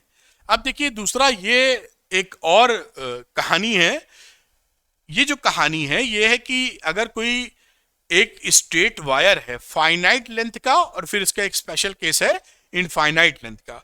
तो फाइनाइट लेंथ का अगर करंट कैरिंग कंडक्टर है तो किसी पॉइंट पर P, जो कि यहां से θ1, φ1 और φ2 एंगल बना रहा है, कितना मैग्नेटिक फील्ड बनाएगा, इसका डेरिवेशन आपके कोर्स में नहीं है। इनफाइनाइट लेंथ वाला डेरिवेशन कोर्स में है, जो एम्पियर्स लॉ से प्रूव किया जाता है। तो इसका डेरिवेशन याद नहीं करेंगे हम लोग, इसका रिजल्ट जरूर ध्यान रखेंगे, वो सवालों में पूछ लेते हैं। तो देखिए यहां पर क्या कहानी लिखी है। अगर कोई फाइनाइट लेंथ का मतलब है लेंथ, हमको मालूम है। अगर ये फाइनाइट लेंथ है और इसके अंदर करंट आई फ्लो कर रहा है, कोई पॉइंट P लेते हैं, इनके सिरों को ऐसे मिलाइए पहले तो ऐसे, और यहां से कलर को अभी बदल लेते हैं, परपेंडिकुलरली ऐसे मिला दीजिए। This what is this, this is 90 degree. अब ये जो एंगल बन रहा है वो एंगल है, समझ लीजिए φ2, और ये एंगल है φ1। ये दोनों सिरे हैं, एक्स वाई कुछ लिखना चाहिए तो एक्स वाई लिख दीजिए। कंडक्टर जो स्ट्रेट वायर है उसका सिरा मालूम है क्योंकि फाइनाइट लेंथ का है, उस सिरे से ये पॉइंट P जहां पे मैग्नेटिक फील्ड निकालना है, φ1 φ2 एंगल बना रहा है, तो इसका रिजल्ट B कितना हो जाता है, mu naught I upon 4 pi A. What is a, A is the perpendicular distance, ये ए हो गया, चाहो तो कुछ नाम वाम रख दो, क्यू रख दो, ये ए डिस्टेंस हो गया। आई इसके अंदर की करंट हो गई, तो म्यू नॉट आई अपॉन 4 पाई ए। φ1 φ2 आप पकड़ पाए, साइन φ1 प्लस साइन φ2। ये फाइनाइट लेंथ का वायर है, तो कितना मैग्नेटिक फील्ड बनाएगा ये आपके सामने है। अगर ये वायर इनफाइनाइट लेंथ का हो जाए तो देखिए क्या होगा, ये सिरा बहुत दूर चला जाएगा इनफाइनाइट लेंथ में, और ये सिरा भी बहुत दूर चला जाएगा। तो जैसे जैसे आप दूर जाएंगे ये φ2 बढ़ता जाएगा और ये φ1 भी बढ़ता जाएगा। देख रहे हैं ना, ये φ1 बढ़ गया, यहाँ बढ़ गया। जब ये इनफाइनाइटली दूर होगा तो φ1 φ2 कितने हो जाएंगे, π/2। बढ़ते बढ़ते बढ़ते बढ़ते कहां पहुंच जाएंगे, लगभग π/2 के बराबर, क्योंकि ये एंगल बढ़ता जा रहा है, और दूर तो और बड़ा, और दूर तो और बड़ा। तो यहां पर अगर हम φ1 की वैल्यू और φ2 की वैल्यू π/2 पुट कर दें, इनफाइनाइटली लॉन्ग के लिए ध्यान दीजिएगा, तो यहां π/2 1 + 1 2 आ जाएगा, 2 से 2 काट दोगे तो μ0I/2πa, ये फॉर्मूला बन जाएगा किसके लिए, इनफाइनाइटली लॉन्ग वायर के लिए। इसका डेरिवेशन एम्पियर्स लॉ से करेंगे जब हम लोग पढ़ेंगे सेकंड पार्ट में। तो μ0I/2πa इनफाइनाइटली लॉन्ग, और फाइनाइट लेंथ के लिए ये फॉर्मूला ध्यान रखिएगा। तो ये, और कैसे ये पता करेंगे कि P पर डायरेक्शन मैग्नेटिक फील्ड का किधर है, इसकी चर्चा करने के लिए 3-4 रूल हैं, उससे हम पता कर सकते हैं। बाकी यहां पर तो आप जानते ही हैं, हमेशा I है तो I से ले लीजिए, और किसी भी जो स्टेट वायर होता है उससे आपने देखा है कि थंब की डायरेक्शन करंट की डायरेक्शन में रखिए, तो जिस डायरेक्शन में आपके राइट हैंड के पंजे मुड़ते हैं, उंगलियां मुड़ती हैं, वो डायरेक्शन मैग्नेटिक फील्ड की लाइंस दिखाता है। तो ये रखा, और यहां पर देखिए किधर जा रही है, अंदर की तरफ। ये करंट है, अंगूठा राइट हैंड, और ये अंदर की तरफ। तो यहां पर मैग्नेटिक फील्ड कैसा बन जाएगा, मैग्नेटिक फील्ड का डायरेक्शन अंदर की तरफ आ जाएगा। समझ पाए होंगे। तो ऐसे बनाते रहते हैं, और भी डायरेक्शंस किताब में बताएं, वो भी आपके सामने मैं लेके आऊंगा, छोड़ूंगा कुछ नहीं, जिससे जो बच्चा मेहनत करे वो एकदम फिजिक्स में इंटरेस्ट भी आ जाए और टॉप भी कर जाए, दोनों बात उसकी होनी चाहिए। तो चलिए यहां पर अगली बात देखते हैं, जो डायरेक्शन ऑफ मैग्नेटिक फील्ड है। देखिए, the magnetic lines of force of a straight current carrying conductor, वही तार की बात कर रहे हैं, straight current carrying conductor, are concentric circles. इस तरह के कोसेंट्रिक सर्कल्स हैं भाई, ऐसे ऐसे गोले बने होते हैं। डायग्राम तो बड़ा अच्छा नहीं बना पा रहे हैं, बीच से तार है at the centre and in a plane perpendicular to the wire. तो ये वायर है, तो यहां पर कोसेंट्रिक सर्कल्स ऐसे ऐसे ऐसे बनेंगे, ये प्लेन रहेगा जो परपेंडिकुलर है। और निकालने, अब समझ गए, आई इधर है तो ऐसे बन रहे हैं, राइट हैंड पाम रूल वही, और इस डायरेक्शन में ऐसे। सेकंड में वो दिखाया जाएगा आपको। ये देखिए, ये है rules for finding the direction of magnetic field due to straight current carrying conductor. ये 2 रूल लिखे। पहला रूल तो जो मैं बता रहा था, आपने 10th में भी सीखा था, दोनों रूल, कि स्टेट करंट कैरिंग कंडक्टर अगर है तो राइट हैंड का अंगूठा इस डायरेक्शन में रख दीजिए, और जिस डायरेक्शन में उंगलियां मुड़े, आप जानते हैं वो डायरेक्शन मैग्नेटिक फील्ड लाइंस का डायरेक्शन है। तो इस डायरेक्शन में, तो यहां जो मैग्नेटिक फील्ड लाइंस आप बनाएंगे वो कैसी हो जाएंगी, ऐसे हो जाएंगी भाई, ऐसे ही तो जा रही है उंगली, बन गया। और स्क्रू का मतलब क्या है कि स्क्रू अगर लेते हैं आई की डायरेक्शन में, अगर घुमाए इसको और ये आई की डायरेक्शन में मूव करे स्क्रू, तो जिस तरफ आप घुमा रहे हैं वो मैग्नेटिक फील्ड लाइंस हैं। तो यहां पर स्क्रू को ऐसे घुमा रहे हैं तो यही मैग्नेटिक फील्ड लाइंस मिल जाएंगी। किसी भी रूल से आप निकालें, डायरेक्शन वही आएगी, बहुत सरलता से निकालते हैं। ये आप पढ़े भी हुए, तो कोई खास चीज नहीं जो बहुत समय इस पे लगाया जाए। चलिए एक कदम और आगे बढ़ाते हैं हम लोग। अब लिखा है variation of magnetic field with distance from straight current carrying conductor. तो देखिए, जो स्ट्रेट करंट कैरिंग कंडक्टर था ना, यहां फॉर्मूला देख लीजिए आप। ये देखिए, ए के इनवर्सली प्रोपोर्शनल है जो दिख रहा है, बी इज, दिख रहा है ना आपको, बी इज 1/a, दोनों ही कंडीशन में, एक में है तो दूसरे में आएगा ही। तो उसका अगर आप ग्राफ बना दें, तो ये ग्राफ यही लिखा है, for a straight current carrying conductor B is inversely proportional to A, और इस तरह का ग्राफ मिलता है। इस वाले ग्राफ को बोलते हैं रेक्टेंगुलर हाइपरबोला, रेक्टेंगुलर हाइपरबोला। इस तरह का ग्राफ मिलता है जो बाजू बना है, बहुत जबरदस्त। आपने ऐसे ग्राफ बहुत देखे होंगे। B is inversely proportional to 1/a, B का डायरेक्शन इधर है, और डिस्टेंस जिसे आप आर कह सकते हैं, या मैं यहां पर डिस्टेंस ही लिखे रहने देता हूं, इस डायरेक्शन में। तो आप इसका यहां पर आपको रिजल्ट मिल जाएगा।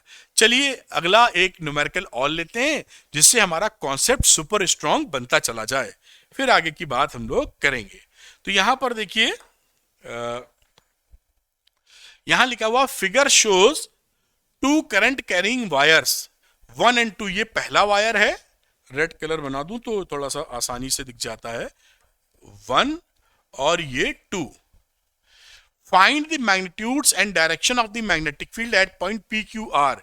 ये पॉइंट P है, ये पॉइंट Q है, ये पॉइंट R है। अब यहां पर आप देखिए जो P पर है इसको 1 बोला है, तो मैं मैग्नेटिक फील्ड का डायरेक्शन पहले पकड़ता हूं, मैग्नीट्यूड निकाल के जोड़ना घटाना तो कर ही लेंगे हम लोग। तो इस पॉइंट पर अगर इसमें करंट देखिए ऐसे जा रही है, इसमें करंट ऐसे जा रही है, तो 1 वाले में आपने अंगूठा रखा और यहां पर उंगली घुमाई, तो मैग्नेटिक फील्ड किधर दिख रहा है ना, आपकी तरफ दिख रहा है। देखिए तो यहां पर जो मैग्नेटिक फील्ड है B1 की वजह से वो आपकी तरफ है, और ये नीचे की तरफ है, आपने घुमाई तो ये अंदर जा रहा है। ऐसे करके आप समझ पा रहे होंगे, इसकी वजह से अंदर। तो यहां पर आप भी उंगली चला के देख लीजिए, शर्माइए नहीं, जिससे आप अच्छा समझ पाए। दोनों अपोजिट डायरेक्शन में हो गए, ये जानना जरूरी है, क्योंकि वेक्टर फील्ड होता है, बी वेक्टर क्वांटिटी है, बिना डायरेक्शन नहीं जोड़ पाएंगे। अब ये बीच की बात करें तो बीच में ये देखिए अंदर की तरफ है, ऐसे मोड़ रहे हैं उंगली, तो यहां पर आपका अंदर की तरफ हो गया B1, और यहां पर ये भी अंदर की तरफ है, अंगूठा नीचे करंट की डायरेक्शन में अंदर, तो यहां पर ये भी आपका B2 भी अंदर की, दोनों का एक डायरेक्शन। अब तीसरी खिलाड़ी पे आ जाओ, यहां पर रखा तो अंदर जा रहा है, तो ये रहा आपका B1। ये डायरेक्शन लिया नीचे की तरफ ऐसे, तो ये बाहर की तरफ आ रहा है, मतलब B2 ऐसे बन गया। बात पकड़ में आपके आई होगी। तो यहां पर सेम डायरेक्शन, यहां B1 ऐसे, B2 अपोजिट डायरेक्शंस। बात पकड़ में आई। अब ये वैल्यू लिख देते हैं और खटाखट कैलकुलेट कर लेंगे। तो अगर मुझे BP निकालना हो, BP का मतलब यहां पे मैग्नेटिक फील्ड, पहला पॉइंट BP, तो BP का मतलब क्या हो गया, B1 माइनस B2, क्योंकि B1 B2 अपोजिट डायरेक्शन में है ना, तो घट गए। अब यहां पे लिख दीजिए म्यू नॉट अपॉन, ये इनफाइनाइट लेंथ का वायर है, तो आपने फॉर्मूला देखा था ना 2 पाई A वाला, याद दिलाऊं क्या, दिला ही देता हूं, 2-3 स्लाइड पीछे है, जिससे आप पकड़ पाए। ये इनफाइनाइट लेंथ वाला फॉर्मूला लगा रहे हैं, mu naught I upon 2 pi A। तो ये फॉर्मूला, क्योंकि यहां पर फाइनाइट लेंथ नहीं दी है अपने को, तो यहां पर लिखा म्यू नॉट अपॉन 2 पाई, इस डिस्टेंस को R1 लिख लेते हैं, या A1 जो भी लिखना चाहिए। फिर इसमें से करंट भी है I1, फिर दूसरा हो गया म्यू नॉट अपॉन 2 पाई I2 इंटू R2। बात समझ में आई होगी। मैग्नीट्यूड घटा रहे हैं, पॉजिटिव आ गया तो B1 बड़ा आ जाएगा। अब यहां पर म्यू नॉट अपॉन 2 पाई की वैल्यू लिख लेते हैं। टोटल वैल्यू होती है 10 की पावर -7, तो इसकी वैल्यू हो जाएगी कितनी, 2 इंटू 2 की पावर -7, 2 से नीचे मल्टीप्लाई। समझ तो पा रहे हो कि नहीं। ये म्यू नॉट अपॉन 4 पाई की वैल्यू होती है 10 की पावर -7, तो कहीं म्यू नॉट अपॉन 2 पाई लिखा हो, ये देख रहे हैं आप। तो इसका मतलब क्या है, इसको आप लिख सकते हो 2 into mu naught upon 4 pi, और इसकी वैल्यू होती है 10 की पावर -7, तो 2 इंटू 10 की पावर -7 इसकी वैल्यू ले लेंगे म्यू नॉट अपॉन 2 पाई की। तो म्यू नॉट अपॉन 2 पाई कितना हो गया, 2 इंटू 10 की पावर -7, दोनों में सेम था इसलिए बाहर कर लिया। I1 अपॉन R1, तो I1 कितनी है, 20 एम्पियर, ये देखिए, अपॉन R1 10 सेंटीमीटर, तो 0.10, माइनस I2 कितनी है, 30 एम्पियर, देखिए 30 एम्पियर है उसमें, और डिस्टेंस कितना, यहां से लोगे डिस्टेंस, तो ये 20 और ये 10, 30, यहां से यहां तक का 30 है ना, ये तो 10 था, यहां से लोगे तो ये पूरा डिस्टेंस 10, 10, 20, 10, 30, तो 0.30। बहुत ही प्यार से।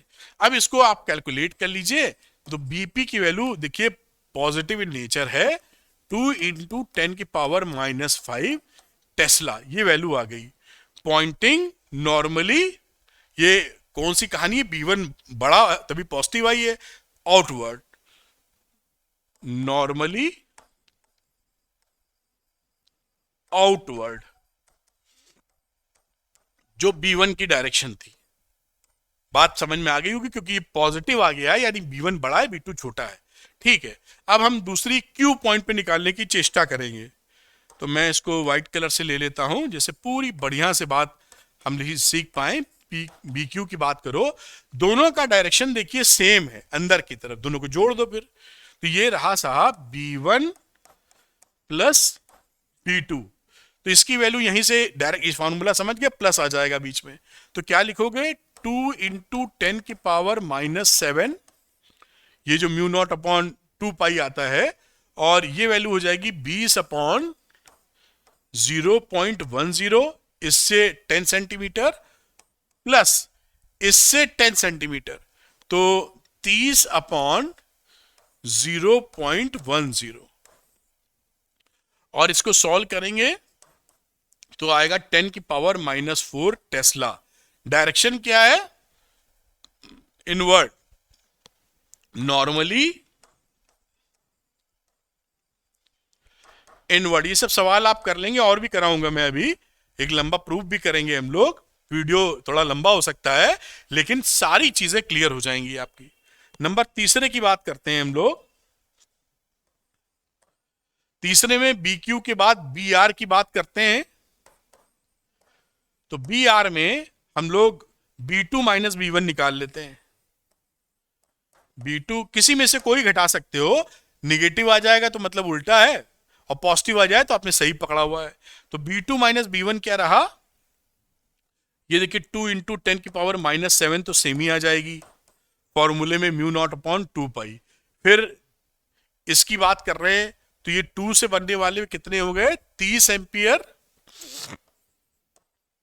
अपॉन 0.10 माइनस, यहां से 10 सेंटीमीटर था, यहां से 30 सेंटीमीटर है, 20 अपॉन 0.30।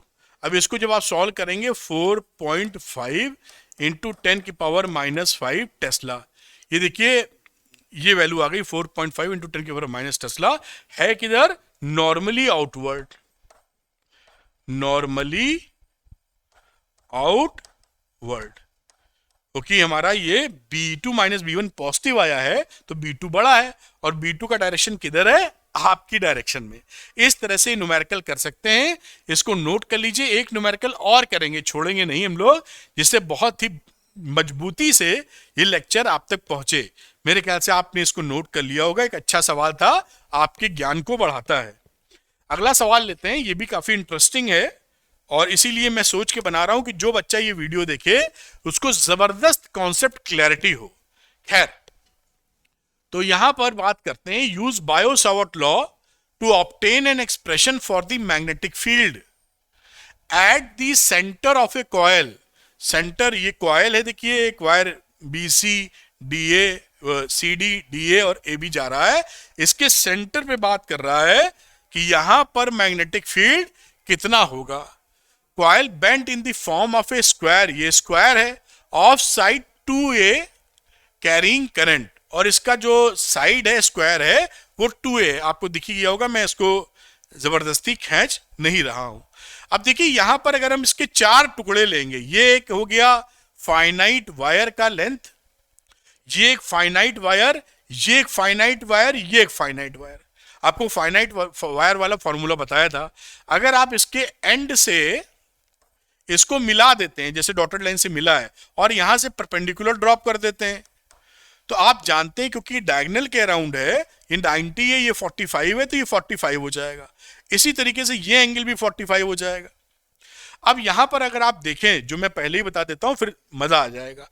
ये अगर मैं इसको नंबर 1 वायर बोल दूं, इसको नंबर 2 वायर बोल दूं, इसको नंबर 3 वायर बोल दूं, इसको नंबर 4 वायर बोल दूं, तो 1 की वजह से मैग्नेटिक फील्ड किधर है, ये नीचे एरो जा रहा है, देखिए आई, ऐसे ये बाहर की तरफ। तो यहां पर B1 की डायरेक्शन इधर है। इसकी बात करो B2 की, ये भी बाहर है, तो B2 इज ऑल्सो बाहर की तरफ। ये देखिए ऊपर जा रहा है, ये भी बाहर है। B3 ऐसे हाथ चला के देखिए, शर्माइए नहीं। B3 B4 किया तो ऐसे करंट जा रही है आपकी तरफ, अब B आ रहा है, तो B4 का भी डायरेक्शन इधर ही है। यानी सारी मैग्नेटिक फील्ड्स एक ही डायरेक्शन में हैं। तो हम B1 निकालते हैं, सब कुछ सेम है, इंटू 4 कर देंगे, क्योंकि B1 B2 B3 B4 एक ही डायरेक्शन में तो है, perpendicularly outward direction to the plane of the paper add कर देंगे, तो बहुत ही सरल तरीके से हमारा काम बन जाएगा। समझ गए होंगे जो मैंने बताने की कोशिश की। अब अगर आप B1 की बात करें, जो मैंने 1 लिख दिया था, इसको फॉर्मूले के लिए क्या लिखते हैं, mu naught I upon 4 pi A sine alpha या φ1 प्लस φ2 एल्फा प्लस बीटा, अभी गलत लिख दिया, sine alpha plus sign beta. यहां वहां पर φ1 प्लस φ2 यूज किया था, कोई फर्क नहीं पड़ता। अब आगे चलते हैं, म्यू नॉट आई अपॉन 4 पाई ए, यहां एंगल कितना है अल्फा बीटा, 45 डिग्री। ये देखिए साइन 45 डिग्री हमने वैल्यू पुट कर दी, तो वैल्यू यहां से क्या गई, साइन 45 होता 1/√2। आपको ये मालूम होगा कि इसकी वैल्यू होती 1/√2, 1/√2 प्लस 1/√2, तो mu naught I upon 4 pi A into 2/√2, 1/√2 1/√2 जोड़ोगे 2/√2, rationalise करोगे √2 ऊपर चला जाएगा, तो म्यू नॉट आई अपॉन 4 पाई ए, और ये रहा √2। अब हम टोटल मैग्नेटिक फील्ड निकालने चले तो 4b1 कर देंगे। क्यों कर देंगे मैंने बताया, सभी का डायरेक्शन आपकी तरफ है और मैग्नीट्यूड भी सेम आएगा, जैसा यहां किया वैसा वहां कर सकते हैं। तो इसको आप कर दीजिए 4 into √2 mu naught I upon 4 पाई ए। ठीक, अब ये वैल्यू कितनी बनी, 4 से 4 काट दीजिए और वैल्यू आ गई √2 mu naught I upon pi ए।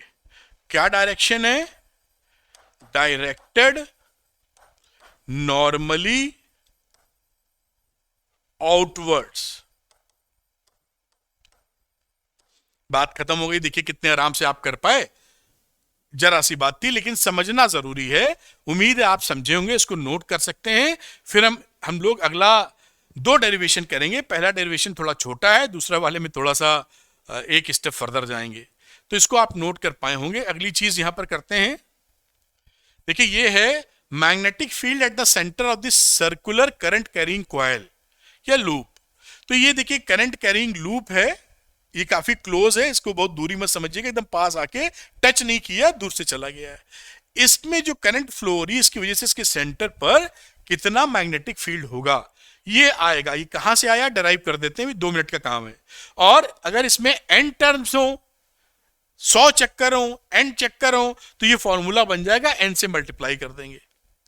और यहां पर देखिए करंट की डायरेक्शन इधर है, तो करंट डीएल की बात करेंगे तो ये रहा डीएल और अंगूठा घुमाया अंदर, तो ये अंदर की तरफ मैग्नेटिक फील्ड जा रहा है, हर जगह अंदर की तरफ जाएगा। खैर इसका मैं डेरिवेशन करके दिखाता हूं तो ज्यादा आनंद ले पाएंगे आप, क्योंकि कॉन्सेप्ट में मजा आएगा। तो आपको ये देखिए डेरिवेशन करते हैं इसका, और हम एक कॉइल बना लेते हैं जैसे अभी बना था, पूरा गोला ही खींच दें तब काटे, नहीं तो बनेगा ही नहीं गोला। ऐसे गोला खींचा और यहां पर हम लोग कुछ ऐसा कॉइल लेके चले गए। ये काफी करीब है क्योंकि तार करंट जा रही है, करंट निकल रही है, ऐसा तो होना ही होगा। यहाँ ये देखिए करंट का डायरेक्शन है, यहां इसका सेंटर ले लेते हैं कहीं ओ, ठीक। और यहां पर हम लोग छोटा सा करंट एलिमेंट ले रहे हैं, यहीं पर ये ले लिया। सोचिए जिसे हम आईडीएल कहते हैं, कई किताब में डीएल ही केवल कह देते हैं, तो वो उससे घबराना नहीं है। अब यहां से आप देखें आर वेक्टर किधर रहा, this is R vector, displacement vector, जहां पर निकालना होता है मैग्नेटिक फील्ड। अब ये करंट एलिमेंट तो हो गया आप टेंजेंट की डायरेक्शन में, और आर हो गया नॉर्मल की डायरेक्शन में, तो दोनों में एंगल कितना हुआ बच्चों, एंगल हो गया 90। अब ये करंट एलिमेंट अगर यहां भी ले लोगे ना, अगर मैं यहां ले लूं छोटा सा करंट एलिमेंट, तो यहां से भी आप जब बनाओगे तो ये आपका तब भी आर वेक्टर इधर रहेगा, दिस इज अगेन 90। तो कहीं भी आप ले लोगे करंट एलिमेंट और आर के बीच का जो एंगल है वो 90 डिग्री आने वाला है। तो ये आप समझ गए, theta is equal to 90 degree everywhere. Everywhere ये बात आपके दिमाग तक पहुंच गई है, बड़ी सुंदर बात है। और यहां पे डायरेक्शन कैसा है, अंदर की तरफ। यहां से देखोगे तो भी अंदर की तरफ, यहां देखो ऐसे नीचे जा रहा है तो ये नीचे जा रहा है, और ये आपने मारा तो अंदर की तरफ। यानी हर एलिमेंट का डायरेक्शन क्या है, परपेंडिकुलरली इनवर्ट्स। शॉर्ट में लिख रहे हैं, बात समझ रहे हैं आप। जितने भी करंट एलिमेंट बनेंगे यानी सबको हम आसानी से इंटीग्रेट कर सकते हैं। खैर, यहां जो बायो सावर्ट लॉ ने बताया था, एक छोटे से करंट एलिमेंट की वजह से बनने वाला मैग्नेटिक फील्ड वो होता है DL cross R upon R cube. ये बायो सावर्ट लॉ हमने लिख लिया। अब यहां पर डायरेक्शन तो पकड़ ही लिए, मैग्नीट्यूड का जिक्र करते हैं, तो यहां पर आप डीबी लिख लो, म्यू नॉट अपॉन 4 पाई आई लिखा, और डीएल क्रॉस आर, तो इसको क्या लिख लोगे, ये आई ठीक से लिखा नहीं तो मैं इसको बराबर कर देता हूं, डीएल आर और साइन थीटा यानी sine 90 degree upon R cube. ये आर इस क्यूब को मार के 2 बचाएगा केवल, तो ये वैल्यू क्या बन गई यहां पर, mu naught upon 4 pi I D L upon are square. मेरे ख्याल से आप एग्रीड हैं मेरे साथ। अब क्या करेंगे, पूरा मैग्नेटिक फील्ड निकालना है तो हम इसको इंटीग्रेट कर देंगे throughout the circular loop. तो यहां पर मैं इसको लिखता हूं, इसकी वैल्यू डीबी की mu naught upon 4 pi I DL upon are square, और डीबी की वैल्यू तो लिख दी और डीएल भी आ गया। ठीक, अब जो जो यहां पर कांस्टेंट है वो इंटीग्रेशन से बाहर चले जाएंगे। तो देखिए कांस्टेंट क्या क्या है, म्यू नॉट कांस्टेंट, 4 पाई कांस्टेंट, करंट जो फ्लो कर रही है वो भी कांस्टेंट, रेडियस भी कांस्टेंट, सब बाहर चला गया फुदक के। तो आई अपॉन आर स्क्वायर, ये इंटीग्रेशन ऑफ डीएल। अब ये कितना सरल है, बी लिखिए mu naught upon 4 pi I upon are square, और डीएल का integration throughout the length करेंगे आप तो 2 पाई आर आएगा इसका सरकमफ्रेंस। तो ये वैल्यू आ गई 2 पाई आर। मेरे ख्याल से पकड़ पाए, अब आर से आर काट लें, 2 पाई से 2 पाई से काटा तो 2 बचा, इस आर ने इस आर को मार दिया, तो ये वैल्यू कितनी आ गई, mu naught I upon 2 R. तो ये फॉर्मूला ध्यान कर लीजिए, mu naught I upon 2 R, ये क्या है, एक करंट कैरिंग लूप है जिसमें आई करंट है, रेडियस आर है, उसके सेंटर पर कितना मैग्नेटिक फील्ड बनेगा, इतना बनेगा। और अगर एन लूप है, ये क्या है, सिंगल लूप के लिए, सिंगल लूप, इसी को लिख सकते हैं फॉर एन लूप्स या टर्न्स, जो भी बोले, फॉर है ये, फॉर एन लूप्स, ये एन चक्कर लगे हुए हैं तो एन से मल्टीप्लाई कर दो, तो बी कितना उस समय हो जाएगा, म्यू नॉट एन आई, ये कैपिटल एन लिखा तो कैपिटल एन करो, एन अपॉन 2 आर। और डायरेक्शन अगर ये देखिए क्लॉकवाइज है तो इनवर्ट, और अगर एंटी क्लॉकवाइज होगी तो आउटवर्ड मिल जाएगा। ये डेरिवेशन है। ये फॉर्मूला कहां से आया है, ये फॉर्मूला आपको यहां से मिला है। यही फॉर्मूला अभी हम लोग एक डेरिवेशन करेंगे, उसके स्पेशल केस में भी अचीव कर सकते हैं, लेकिन ये फॉर्मूला इंपॉर्टेंट है, इन पे सवाल वगैरह आते हैं तो आप जरूर इसको पकड़ के रखिएगा। Mu naught I upon 2 R current carrying circular loop के सेंटर पे मामला है। चलिए ये बात भी सीख के मैं हट जाता हूं। इसका डेरिवेशन अगर आप नोट करना चाहें तो नोट कर सकते हैं, बहुत ही प्यार मोहब्बत से हो जाएगा। अगला चलते हैं, ये एक इंटरेस्टिंग और एक अच्छा डेरिवेशन है जहां पर हम लोग बात करेंगे magnetic field on the axis of a current carrying circular loop. ये करंट कैरिंग सर्कुलर लूप है, इसका एक्सेस ये है, इस एक्सेस पे किसी पॉइंट पी पर इसमें करंट फ्लो हो रही है, यहां पर मैग्नेटिक फील्ड कितना बनेगा ये देखेंगे। तो ये जो फॉर्मूला निकलता है, अभी मैं इसको डराइव करूंगा आपके लिए और आप इसको सीख पाएंगे। वो बी कितना आएगा, mu naught I upon A square, ए क्या है रेडियस ऑफ द लूप, आई है करंट, आर है कितना डिस्टेंस पे है इससे, 2 आर स्क्वायर प्लस ए स्क्वायर की पावर 3/2। और अगर मैग्नीट्यूड की वेक्टोरली बात करें तो यहां पर आप देखेंगे मैग्नेटिक फील्ड अवे आ रहा है, in case of anti clockwise direction, इधर से देखने पर। तो ये यहां पर दिख रहा है आपको, इसीलिए आई कैप लिख देते हैं, ये भी डराइव कर देंगे। सेंटर की बात करेंगे तो सेंटर पर ये जो आर है इसको 0 पुट कर दो तो ये फॉर्मूला आ जाएगा। ये वही फॉर्मूला है जो हम लोग ने अभी निकाला था सेंटर ऑफ द लूप पर। और फार अवे कर दें, R is much greater than small A, तो ये फॉर्मूला हमको मिल जाएगा। ठीक, अभी डराइव करते हैं और ये तो उसकी कहानी लिखी है। अब मैं आपको इसका डेरिवेशन पूरा करके दिखाता हूं, तब हम लोग आनंद ले पाएंगे। और ये डेरिवेशन अच्छा डेरिवेशन है। तो डेरिवेशन समझिएगा मेरी बात।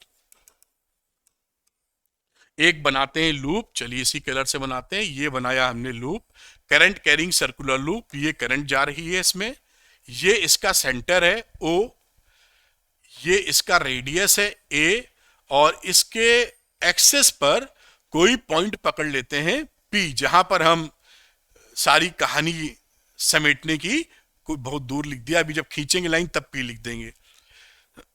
यहां पर करंट एलिमेंट एक लेते हैं हम लोग डीएल, आई डीएल लिख दो या डीएल लिख दो, बात वही है, घबराने की जरूरत नहीं है। इसको इससे मिला दीजिए पी पॉइंट के लिए, और ऐसे ही यहां मिलाना पड़ेगा, अभी मिलाएंगे हम लोग। इस पॉइंट को मैं पी कह दे रहा हूं, ये पॉइंट पी है। ये जो डिस्टेंस है ये डिस्प्लेसमेंट वेक्टर है, और उसकी कहानी एस वेक्टर से लिख देते हैं। ये सेंटर है, इससे इसकी दूरी आर है। तो इसकी वजह से यहां कितना मैग्नेटिक फील्ड बनेगा ये निकालने की कोशिश करेंगे हम लोग, ठीक है। और अब आप देखिए यहां पर ये डीएल क्रॉस, ये जो है ये लूप ऐसे रखा है इस प्लेन के, ऐसे कोई, हाँ ऐसे, ये देखिए लूप सा है, दिखाऊं, ये जो लूप है ना, ये जो लूप बनाए, ये लूप ऐसे ऐसे, और ये एक्सेस है बीच में, और हम इस, ये समझ लीजिए डीएल है, इस डीएल से निकालने जा रहे हैं। तो जब डीएल से निकालने जाएंगे तो आप ऐसे करेंगे ना, ये आर एल की डायरेक्शन में रखा हथेली और उसको मोड़ा, तो किस डायरेक्शन में, एस डायरेक्शन में। तो ये अंगूठा किधर जा रहा है, अंगूठा जा रहा है in the direction of B, magnetic field. तो जो बी निकलेगा यहां पर, जो बी है वो बी आपका इससे, एस से 90 डिग्री बनाते हुए जाएगा, क्योंकि परपेंडिकुलर होता है इस डीएल से और एस से। तो मैं यहां पर एक ऐसे बनाता हूं विच इज डीबी, पकड़िएगा बात को, और इस एंगल को हम कह देते हैं इस समय फाई। अब इसके कंपोनेंट ले लेते हैं हम लोग दो। तो अगर ये, अब यहां पर इसका एक वर्टिकल कंपोनेंट और एक हॉरिजॉन्टल कंपोनेंट पकड़ा, यहां से यहां तक 90 है, तो ये 90 माइनस 5 बना, ये पूरा 90 है, दिस इज 90, ध्यान रखना, अभी आपको दिखाया है। तो अगर ये 5 है तो ये 90 माइनस 5 आया, और ये एंगल अगेन 5 आ गया। तो आप इसी तरीके से इसका कंपोनेंट लिख सकते हैं डीबी कॉस फाई, और इधर वाला डीबी साइन फाई। मेरे ख्याल से बात को आप पकड़ पाए होंगे, ठीक, ये इंपॉर्टेंट है, मैंने आपको समझाने की कोशिश की है। अब क्या होता है कि इसके अगर डायमेट्रिकली अपोजिट एक एलिमेंट और ले लें, जो यहां पर डीएल मिलेगा ऐसे, बिल्कुल इसके जैसा ही, तो ये यहां पर मैग्नेटिक फील्ड बनाएगा। मैं एक लाइन खींचता हूं पीली वाली ही, इससे बनने वाला देखो मैग्नेटिक फील्ड किधर होगा, ऐसे बनाया। तो यहां पे अगेन आप डीएल इंटू क्रॉस करेंगे तो एक मैग्नेटिक फील्ड आपको नीचे की तरफ मिलेगा, जैसे यहां का मिला था इधर, डीएल क्रॉस एस करने पर यहां पे डीएल क्रॉस एस मारेंगे तो इस तरह से मिलेगा। तो यहां पर एक मैं डीबी खींच देता हूं, ऐसे ही पकड़ लेता हूं। तो ये एक मैंने खींचा, इसके 90 डिग्री पर ऐसे खींच दीजिए, which is DB. White colour ही ले लेते हैं जो समझ में आए इन, और यहां से परपेंडिकुलर डायरेक्शन ऐसे खींचते हैं, दिस एंगल इज 90 डिग्री। बात, उम्मीद है आप इसको पकड़ पा रहे होंगे, ठीक है। तो डीएल का भी कहानी वैसे ही है, आप जैसे बनाने की बात कर रहे हैं। अब यहां पर ये एंगल, क्योंकि ये सिमेट्रिक है तो ये फाई एंगल बनाएगा, अगेन ये 90 minus phi, this angle will be phi, इसके दो कंपोनेंट लिए, dv cos फाई, और इस डायरेक्शन में एक कंपोनेंट इसका भी आ गया, dv sin फाई। इस डायग्राम को अच्छे से समझने की आवश्यकता है। अब यहां पर db cos फाई एक दूसरे को मार देगा, तो db cos phi will nullify each other.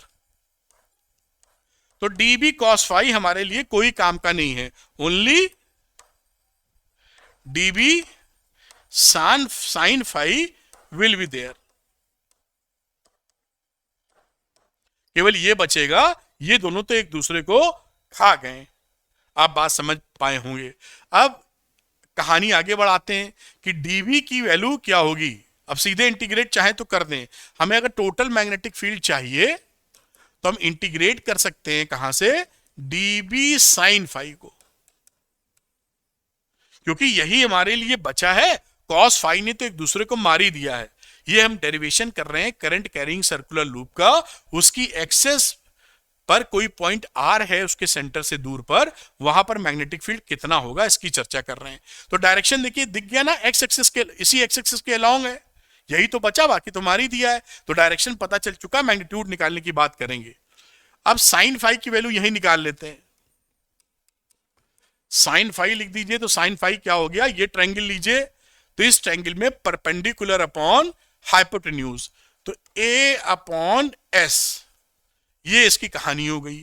dv की बात कर लेते हैं, करंट एलिमेंट से कितना मैग्नीट्यूड बनता है, तो mu naught upon 4 pi I dl upon s square.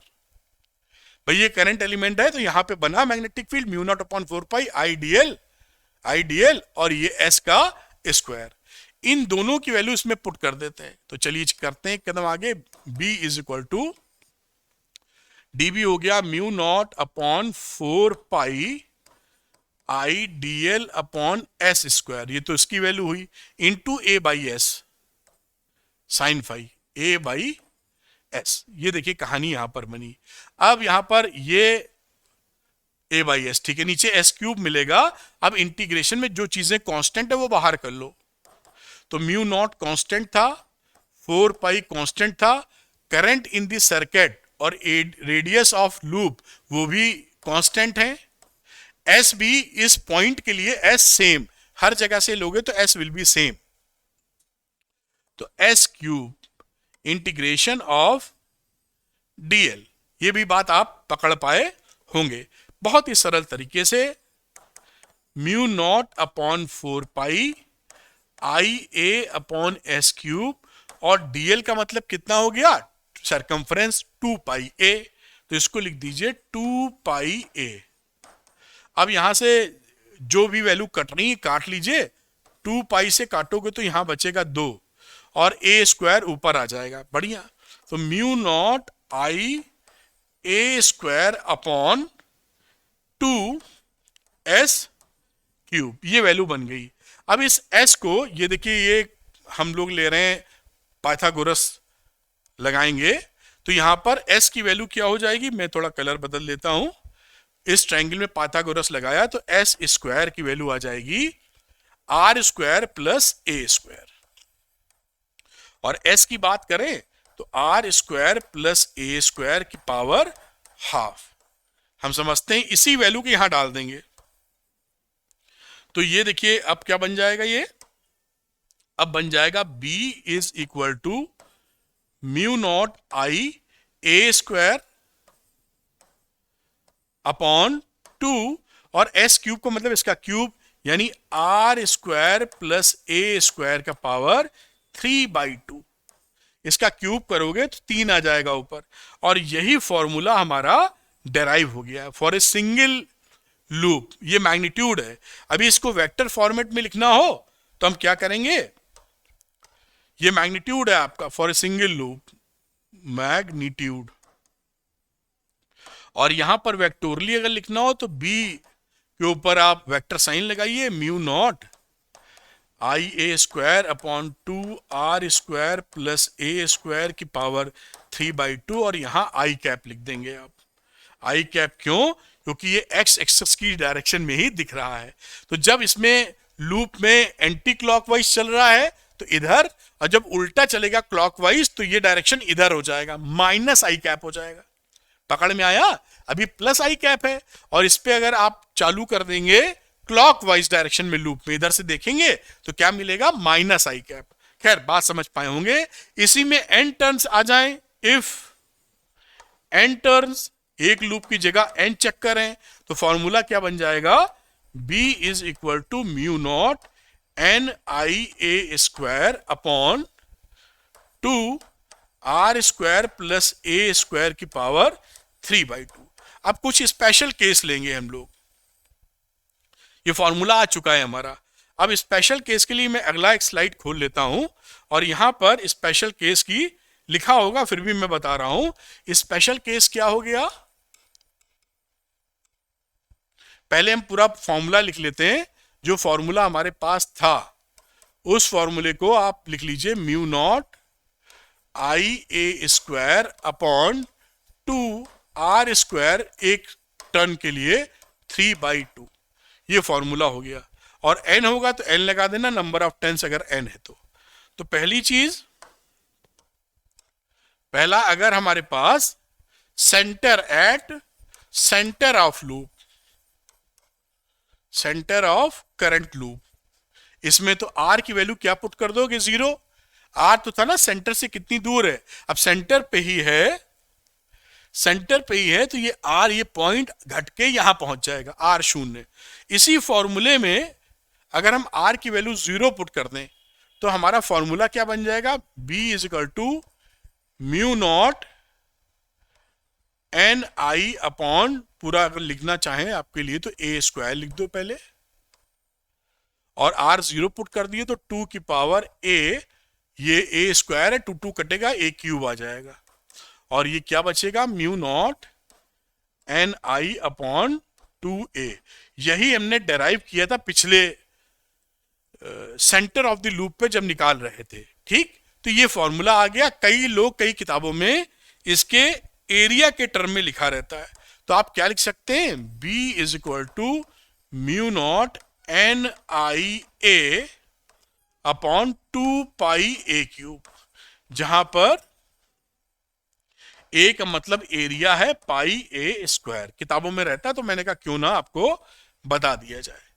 अब दूसरी सिचुएशन देखते हैं। ये तो पहली हो गई। Second situation, at the axial point far away, तो at the axial point lying far away from the coil, कहां से? कॉइल से। इसका मतलब है R is much greater than A। यहां पर क्या इसका सेंस क्या है? ये जो पॉइंट P था, ये R बहुत बड़ा है। अगर बेटा R बहुत बड़ा है तो A से काफी बड़ा होगा, दूरी बढ़ जाएगी। वहां पर कुछ नहीं करना, जैसे हम लोग फिजिक्स में हमेशा करते हैं, A को R के सामने नेग्लेक्ट कर देंगे। तो इसी फॉर्मूले को पकड़िए और इसमें आप लिखिए B is equal to mu naught I A square n upon 2, और यहां पर a को हटा दिया, यहां 0 रख दिया, तो r की वैल्यू कितनी आ जाएगी? क्यूब। आप देख पाए होंगे। तो mu I A square n upon 2r cube. Area के टर्म में लिखना हो तो लिख सकते हैं mu naught N I A upon 2 pi r cube, where area का मतलब पाई a स्क्वायर है, जो आप समझ रहे हैं। तो ये स्पेशल पूरा डेरिवेशन आपका हो गया स्पेशल केसेस के साथ। ये हम लोग निकाल चुके थे। तो ये डेरिवेशन आप नोट करना चाहें, करना ही चाहिए आपको, क्योंकि ये इंपॉर्टेंट डेरिवेशन है। पहली बार, क्योंकि मैं डेरिवेशन कई बार कर चुका हूं, आप पहली बार कर रहे होंगे तो शांति से सोचने समझने और बिना देखे एक बार कर लेने की आवश्यकता है। मैं हट जाता हूं। ये उसका समरी था, और ये कहानी कहां से आई है ये पूरी मैंने आपको डेरिवेशन में इधर समझाई है। तो ये आप नोट कर सकते हैं पूरा अच्छी तरीके से अपने नोट्स बनाते हुए, जैसे इसको सुंदर तरीके से कर पाए। मैं थोड़ा ऊपर कर देता हूं, जैसे ये बात आपके सामने तक आ जाए। और इसके बाद वाली स्लाइड भी दिखा देता हूं, जैसे आपको किसी को स्क्रीनशॉट लेना हो, कुछ करना हो तो ये कर सकता है। ये स्पेशल केस थे जो आप देख रहे हैं, बहुत अच्छी और सुंदर बात हो जाती है। ठीक है, आगे चलते हैं बेटा। अब देखिए अगली बात देखते हैं। स्पेशल केस मैंने आपसे डिस्कस कर दिए हैं, ऑलरेडी डिस्कस्ड, ये हम लोगों ने कर लिए। यही बात यहाँ लिखी हुई है, मैंने अच्छा सा प्रेजेंटेशन बनाया है जिससे आपको समझ में आसानी से आ जाए। ठीक है, चलिए आगे एक कदम और बढ़ाते हैं। अब यहाँ देखिए direction of the magnetic field है, तो ये लूप है, देखिए दिख रहा है। लूप में मैग्नेटिक फील्ड का डायरेक्शन कैसा होता है ये बनाया है। तो अगर कोई लूप ऐसे होता है ना, ये करंट कैरिंग लूप है, ये आई है सपोज करिए, एक टर्न है, तो यहां पर मैग्नेटिक फील्ड कैसे बनती है। अब देखिए यहां पे तो बड़ी अच्छी बनी हुई है, यहां पर कॉन्सेंट्रिक सर्किल बनता है, ऐसे ऐसे ऐसे, और ऐसे ही सेंटर पे कैसे चली जाएंगी, लगभग सीधे ऐसे। इसी तरह कॉन्सेंट्रिक सर्किल सजदा यहां पे देखें तो यहां पे भी कुछ ऐसी बनती चली जाएंगी, और इस तरह से आप बना सकते हैं। और आगे की बात करें तो इस तरीके की है, देखिए ऐसे कुछ लाइंस आप यहां पर ऐसे देख पाएंगे। ये क्या है, करंट कैरिंग लूप, ये मैग्नेटिक फील्ड लाइंस हैं। तो इसको पकड़ के रखिए। कुछ रूल्स भी देख लेते हैं कि कैसे नॉर्थ और साउथ पोल इसमें पकड़ते हैं। तो उसके लिए 2-3 रूल हैं। एक है देखिए, rules for finding the direction of magnetic field due to a circular current loop. Current loop अगर है तो उसमें कैसे मैग्नेटिक फील्ड लाइन का डायरेक्शन जानेंगे। तो राइट हैंड थंब रूल, ये मैंने आपको समझाया था अभी कि if we curl the palm of your right hand, palm का मतलब हथेली राइट हैंड की, अराउंड द सर्कुलर वायर, अगर सर्कुलर वायर के अराउंड आप घुमाएं with the fingers pointing in the direction of the current, और किस डायरेक्शन में फिंगर्स हो, wire with the fingers pointing in the direction of the current, then the extended thumb gives the direction of the magnetic field. तो उस तरीके से ये बता रहे हैं कि मैग्नेटिक फील्ड का डायरेक्शन क्या होगा। दूसरा आप कैसे आसानी से पकड़ सकते हैं, क्लॉक फेस रूल, ये बहुत ही सरल होता है। अगर किसी भी लूप के अंदर, ये लूप है और इसके अंदर देखिए नॉर्थ बनाते हैं इस तरीके से, नॉर्थ में डायरेक्शन क्या, एंटी क्लॉकवाइज। अगर एंटी क्लॉकवाइज डायरेक्शन है तो ये नॉर्थ पोल है, तो इधर मैग्नेटिक फील्ड लाइन निकलेगी और अंदर की तरफ जाएगी, ऐसे ऐसे ऐसे। और अगर आपको यही क्लॉकवाइज मिल जाती है तो साउथ पोल बना लीजिए। ये आपकी देखिए साउथ पोल है, तो साउथ पोल में आप जानते ही हैं पीछे से निकलेगी मैग्नेटिक फील्ड, इधर आएगी, काम आपका खत्म हो गया। तो बहुत आसानी से आप इसको निकाल सकते हैं। और यहां पर मैग्नेटिक फील्ड निकालने का एक और तरीका, अगर छोटा सा एलिमेंट सोचें तो अंगूठा रख दिया हमने करंट की डायरेक्शन में, और इस जहां निकालना उस डायरेक्शन में पाम अब मोड़ के देखिए आप, तो आपको डायरेक्शन जिधर मुड़ रहा है पंजा, वो मैग्नेटिक फील्ड की डायरेक्शन मिलती चली जाएगी। वो वेक्टर लॉ तो साथ में चल ही रहा है। तो ये आपको मैग्नेटिक फील्ड किस डायरेक्शन में है लूप्स में आराम से पता चल जाएगा। चलिए एक ग्राफ बड़ा इंपॉर्टेंट होता है उसमें, variation of the magnetic field along the axis of a current carrying loop. ये कहीं कहीं आपसे पूछ लेते हैं बोर्ड में भी कभी कभी, तो ये बना दीजिएगा आप, जो करंट कैरिंग लूप था उसकी एक्सेस पर, ये था ना ये यहां बात करें, ये करंट कैरिंग लूप था, यहां से आप जब दूर जा रहे होंगे इसकी एक्सेस पे आर पर, तो करंट की डायरेक्शन कोई इसमें आई है, तो मैग्नेटिक फील्ड इसकी डिस्टेंस बढ़ाने पर इधर भी जाने पर कैसा प्रभाव पड़ेगा। तो देखिए सेंटर पर मैग्नेटिक फील्ड सबसे ज्यादा आया है, सेंटर पर, बाकी उसके बाद आपका डिप करते हुए दिखता है।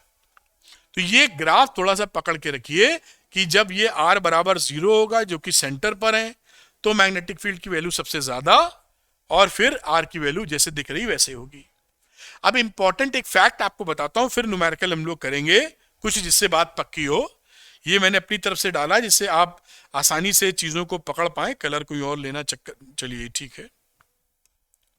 लिखा है magnetic field at the centre due to a circular segment या आर्क, मान लीजिए एक सर्कुलर सेगमेंट है, इसमें करंट की डायरेक्शन इस दिशा में है, दिशा से तो केवल मैग्नेटिक फील्ड का डायरेक्शन बदलेगा, करंट इसमें फ्लो कर रही है, और इसकी जो लेंथ है बेटा वो एल है, किसकी, पी क्यू की, जिसे आप लेंथ ऑफ आर्क बोल सकते हैं। और ये डॉटेड लाइन समझ लीजिए, ये सेंटर पर ये जो सर्कुलर फ्रेम है उसका एक आर्क है। तो यहां ओ पर ये आर्क जो कि एल लेंथ का है, एल लेंथ का है, वो कितना मैग्नेटिक फील्ड बनाएगा ये निकाल रहे हैं, जो आपको ध्यान रखना होगा। ये पूरा सर्किल नहीं है, आधा सर्किल नहीं है, ये एक एल लेंथ का आर्क है जो इसके सेंटर पर थीटा एंगल बनाता है।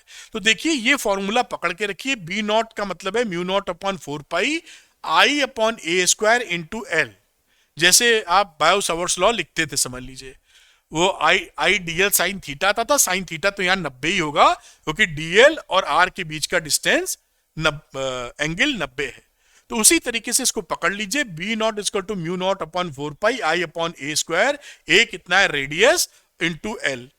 अब हम जानते हैं कि angle equal to arc upon radius होता है इन रेडियंस, तो एंगल हो गया थीटा और आर्क एल अपॉन रेडियस, तो एल की वैल्यू थीटा इंटू ए लिख सकते हो आप।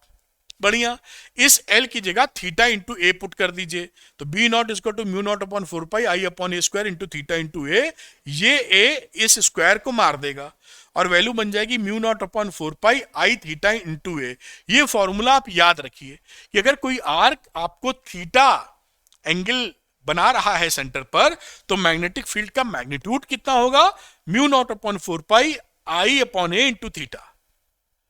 अब यहां पर अगर ये सेमी सर्कुलर लूप है, आधा सर्किल, ये देखिए सेमी सर्कुलर का मतलब इस तरह का है ये, तो यहां पर आप जब बनाएंगे तो यहां थीटा कितना बनेगा, देखिए थीटा की बात करें तो दिस इज पाई, और इसकी बात करें तो ये लेंथ कितनी है, पाई इंटू ए, तो ये बी नॉट कितना हो जाएगा, म्यू नॉट अपॉन 4 पाई आई इंटू ए, थीटा की जगह पाई, इस पाई से पाई मार दिया, mu naught pi upon 4a।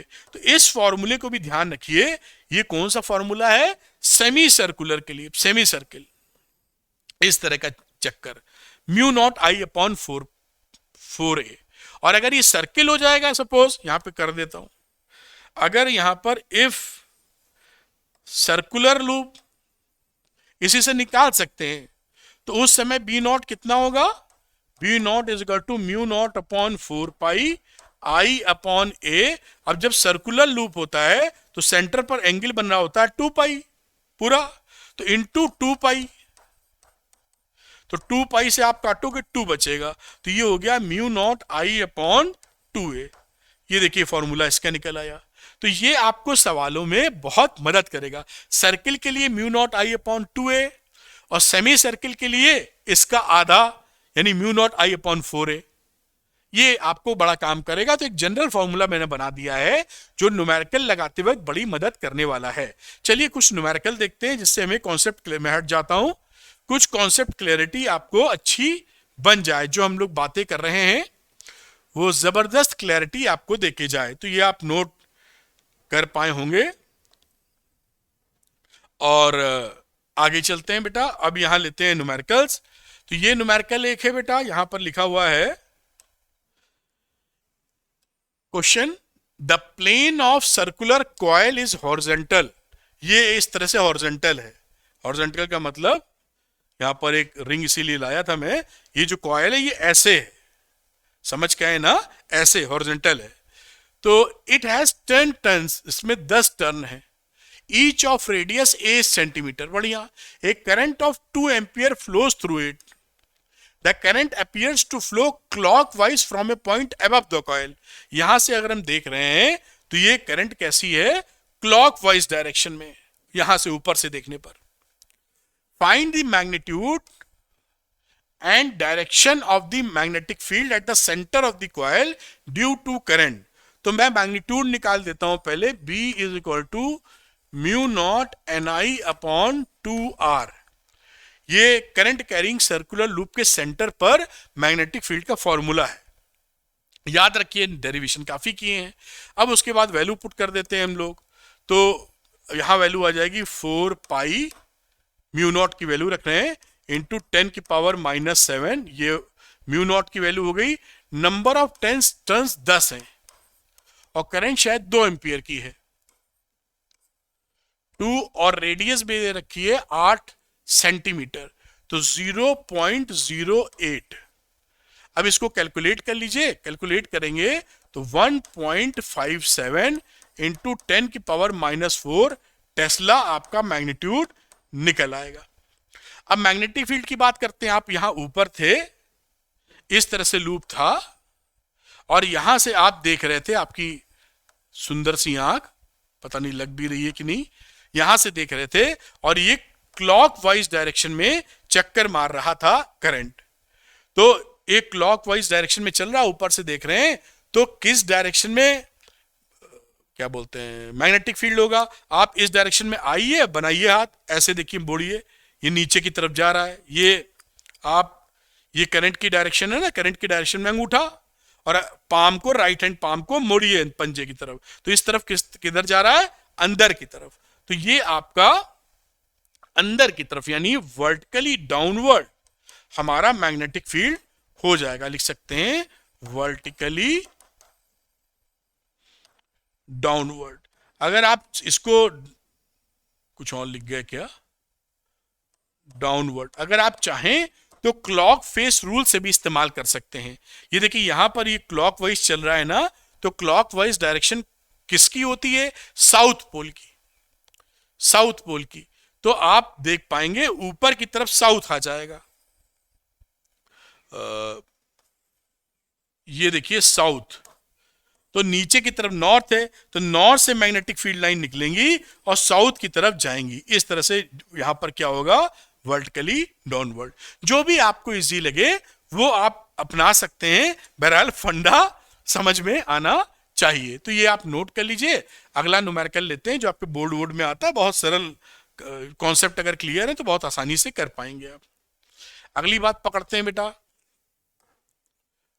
यहां पर लिखा हुआ 2 coaxial circular loops L1 and L2, ये L1 है, ये L2 है, ऑफ रेडियाई 3 सेंटीमीटर 4, इसकी 3 सेंटीमीटर, इसकी 4 centimetre, are placed as shown.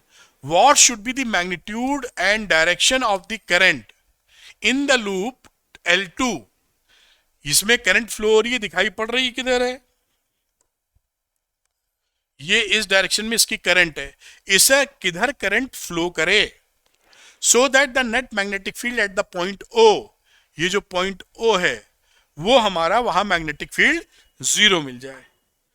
तो इसको अगर हम लोग करना चाहेंगे तो इसकी डायरेक्शन इससे कैसी होनी चाहिए, अपोजिट इन नेचर, तभी तो नलीफाई करेगा। तो इसमें direction of current, direction of current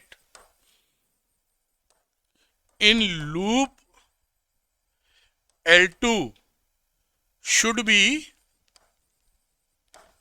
opposite to that in loop L1। ठीक, अपोजिट डायरेक्शन में होगी तभी नलिफिकेशन होगा। और कितनी होगी, इसके लिए हम फॉर्मूला लगाएंगे। तो फॉर्मूला आपको याद है, हम लोगों ने ये पढ़ा था करंट कैरिंग सर्कुलर लूप की एक्सेस पे जो आता था magnetic field, mu naught I A square, एक चक्कर है तो, and 2 R square plus A square की पावर 3/2 और आई कैप। ये आप याद रखिएगा, उम्मीद है याद कर लिया होगा। तो मैग्नीट्यूड बराबर कर देते हैं, इसी में फॉर्मूला लगाते हैं। तो लिखेंगे क्या, म्यू नॉट करंट आई की वैल्यू, रेडियस कितनी है 3 सेंटीमीटर, 0.03 का स्क्वायर अपॉन 2, आर रेडियस हो गई 0.03 का स्क्वायर प्लस ए, तो यहां से ए कितना है 4 सेंटीमीटर दूर है, तो प्लस 0.04 का स्क्वायर की पावर 3/2। ये आपका पहले लूप के लिए कहानी बन गई। दूसरे के लिए बनाते हैं, म्यू नॉट करंट की वैल्यू I2 और यहां था ए स्क्वायर, इसका रेडियस 4 है, 0.04 का स्क्वायर अपॉन 2, 0.04 का स्क्वायर, और यहां से डिस्टेंस कितनी है 3 सेंटीमीटर, 0.03 का स्क्वायर पावर 3/2। दोनों इक्वेट कर दी क्योंकि मैग्नेटिक फील्ड होना चाहिए बराबर। अब इसको जब सॉल्व करेंगे तो I2 की जो वैल्यू है वो 0.03 का स्क्वायर अपॉन 0.04 का स्क्वायर इंटू I1 मिलेगा। तो 9/16 इंटू I1 था 1 एम्पियर, 1 एम्पियर आप कर देंगे तो वैल्यू आ जाएगी 0.56 एम्पियर। ये आपका आंसर रहा। यहां पर देखिए ये डिनोमिनेटर सेम है, पूरा पूरा यहां से कट जाएगा, 2 सब देख पा रहे होंगे, ये पूरी वैल्यू कट जाएगी, 2 भी कट जाएगा, ऊपर म्यू नॉट भी कट जाएगा, बाकी बातें आप लिख ही लेंगे। तो इस तरीके से इसका कर सकते हैं। ये बोर्ड में आया हुआ सवाल है और बड़ी बोर्ड में पूछते हैं तो ये हॉट्स टाइप का समझ के पूछते हैं, जो आप हॉट को कूल डाउन कर देंगे। अच्छे कॉन्सेप्ट है, इसको सीख लीजिए। फिर अगली बात करते हैं जिससे और अच्छी बातें आपकी समझ में आ जाएं। नोट कर लिया होगा आपने, अगला एक कदम और बढ़ाते हैं आगे। यहां देखिए अगला सवाल है, a straight wire carrying a current of 12 ampere is bent into a semicircular arc of radius 2 centimetre. यहां पर सेमी सर्कुलर है, इसको 2 सेंटीमीटर में as shown in the figure A. What is the direction and magnitude of B at the center of the arc? ठीक है, would your answer change if the wire were bent into a semicircular arc of the same radius but in opposite direction as in shown B? NCERT का सवाल। पहले इसका बताइए, फिर अगर ऐसा कर देंगे तो कुछ फर्क पड़ेगा कि नहीं पड़ेगा। तो बहुत आसानी से हम निकाल सकते हैं। यही कलर लेते हैं। पहले वाला जो पार्ट हम लोग कर रहे हैं, मतलब ए वाला पार्ट कह दीजिए, इसमें हमारा जो सेमी सर्कुलर लूप होता है उस पे सेंटर पर बी कितना होता है, magnetic field at the centre of semi circular arc शायद लिखा है, तो उसकी वैल्यू होती है B is equal to mu naught I upon 4R।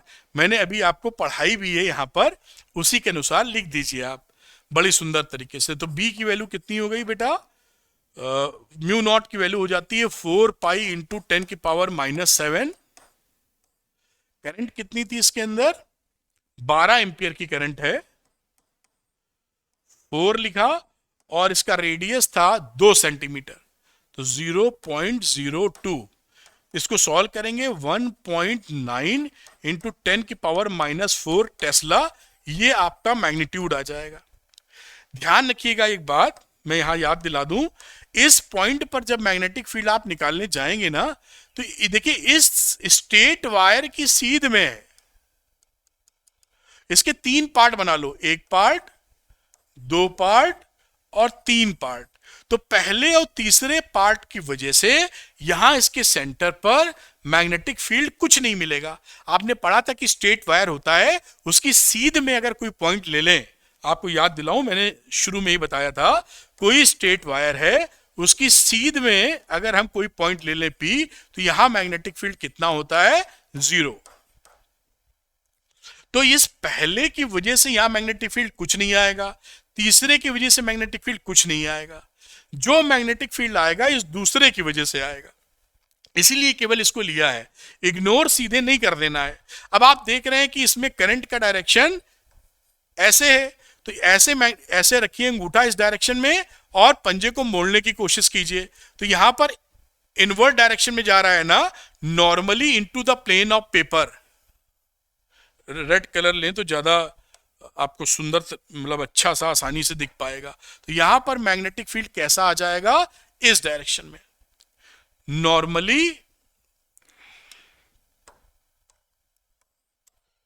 लिखना चाहिए क्या, normally into the plane of paper. बात मेरी समझ गए होंगे। अब आपने क्या किया, दूसरी कांड में इधर आप सब कुछ सेम किए हुए हैं, उसको पलट दिए हैं। तो यहां पर भी 3 पार्ट आप ज्यादा दिमाग न लड़ाते हुए प्रेम पूर्वक इसके सेंटर पर जब हम निकालने जा रहे हैं, तो इस 1 और 3 की वजह से तो कोई मैग्नेटिक फील्ड बनेगा नहीं, बनेगा 2 की वजह से। आएगा वैल्यू इतना ही, क्योंकि सारी डाटा सेम है, रेडियस सेम, करंट सेम। ठीक, बस एक फर्क हो जाएगा कि अब करंट की डायरेक्शन देखिए, इस डायरेक्शन में करंट। तो आप जब इस डायरेक्शन में करंट रखेंगे तो मैग्नेटिक फील्ड आपकी तरफ आएगा। देख रहे हैं ऐसे रखा हो, किधर मोड़ रहे हैं। तो यहां पर जो मैग्नेटिक फील्ड है वो ऐसे मिलेगा आपको। नॉर्मली इसको भी लिख देता हूं, मैग्नेटिक फील्ड का डायरेक्शन क्या होगा, normally out of the paper, out of the plane, out of the plane of paper. बात समझ में आई पूरी सेकंड वाले की? तो सेकंड में B is same but direction of magnetic field will be normally out of the plane of paper. मेरे ख्याल से पूरी बात अच्छे से समझ गए। जो लॉजिक लगा उसको भी आप पकड़ पाए। मैं हटता हूं, इसको नोट कर लीजिए। अगला न्यूमेरिकल हम पिकअप करेंगे, तो ये आप इसको नोट कर लीजिए। अगला न्यूमेरिकल, सारे अगर कॉन्सेप्ट क्लियर हैं तो सारे न्यूमेरिकल बहुत ही प्यार से आप लगा पाएंगे।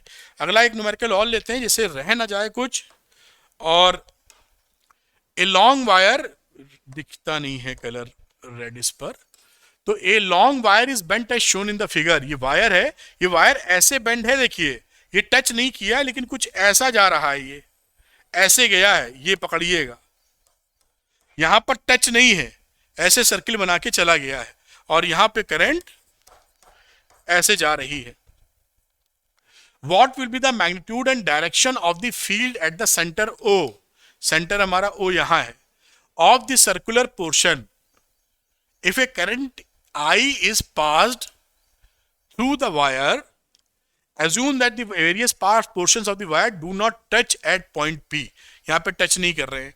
अब यहां मजेदार पॉइंट क्या है कि देखिए, एक तो ये स्ट्रेट वायर मिल गया, इस स्ट्रेट वायर को हम 1 नंबर बोल देते हैं, और करंट कैरिंग लूप को 2 नंबर। एक यहां पे मैग्नेटिक फील्ड बनेगा 1 की वजह से।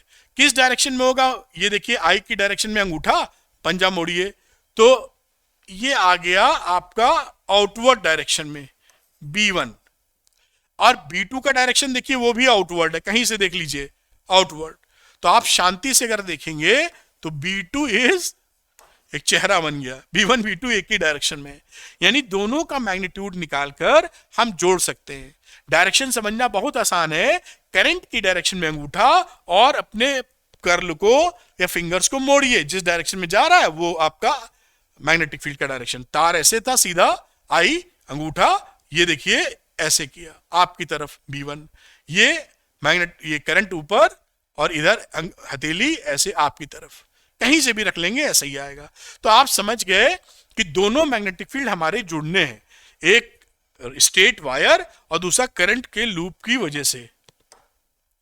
तो B1 की बात करते हैं, और B1 को लिख देते हैं क्या, स्ट्रेट वायर की कहानी। तो स्ट्रेट वायर के कंडक्टर में B1 अगर पकड़े हम लोग तो क्या लिख सकते हैं, mu naught upon 2 pi I upon R। ठीक है, ये प्लेन ऑफ द पेपर है, परपेंडिकुलर आउटवर्ड, बाकी आप समझ जाएंगे जो लिखा है। ये क्या है, due to straight wire. Straight wire कैसा है बेटा, इनफाइनाइटली लॉन्ग, क्योंकि कोई सिरा तो हमारे पास है नहीं ये। अब अगर हम B2 की चर्चा करें, जो किसकी वजह से, सर्कुलर लूप, सर्कुलर लूप, तो B2 की वैल्यू क्या होगी, mu naught I upon 2R, again perpendicular outward. Net field at O, centre पर BO लिख देते हैं, B1 प्लस B2 कर दें आप, तो म्यू दोनों को ऐड कर दीजिए, mu naught upon 2 pi I upon R plus mu naught I upon 2 R. जो जो कॉमन है बाहर ले लो, म्यू नॉट कॉमन है, आई कॉमन है, 2 आर कॉमन है, और अंदर वैल्यू हो गई 1 प्लस, ये पाई पहले आ रहा है तो पाई पहले लिख लो, कोई दिक्कत नहीं है, तो 1 अपॉन पाई प्लस 1, और perpendicular outward plane of paper. बस लॉजिक थोड़ा समझना मैं इसलिए करा रहा हूं कि सारे फंडे समझ जाइए, फिर आप इससे खेलेंगे, आपको मजा आएगा और क्लैरिटी आपको जबरदस्त मिल रही होगी। इसीलिए वीडियो इन डेप्थ है कि कोई भी चीज आपकी छूटे ना।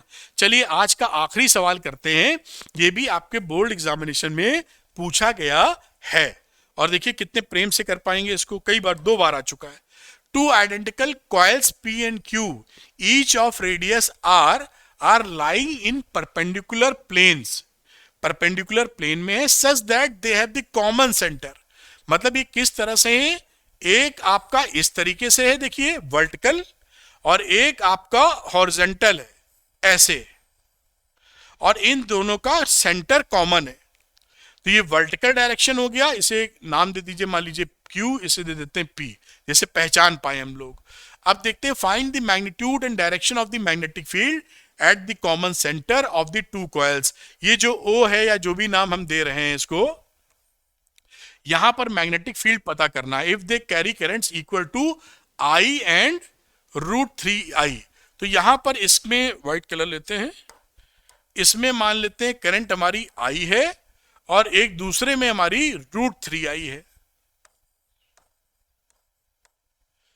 अब करंट की डायरेक्शन कुछ नहीं लिखी है तो मैं एक डायरेक्शन में मान लेता हूं, जिधर भी मान लें ठीक ही है।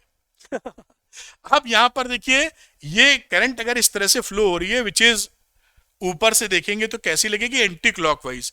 इस ये P की जगह इसको फर्स्ट भी कह देते हैं, गिनती पकड़नी आसान होती है, इसको नंबर 2 भी कह देते हैं। तो यहां पर इसकी वजह से आपको किस तरफ आपको मैग्नेटिक फील्ड मिलेगा, वो मैग्नेटिक फील्ड मिलेगा इसकी एक्सेस पर ऊपर की तरफ। तो मैं इतना बना के छोड़ रहा हूं, ये क्या है, BP एक्सिस पर, और ये जो वर्टिकल पोजीशन है इस पे हमें जो मैग्नेटिक फील्ड मिलेगा वो मिलेगा BQ, इसकी एक्सिस पर जो कि इधर है।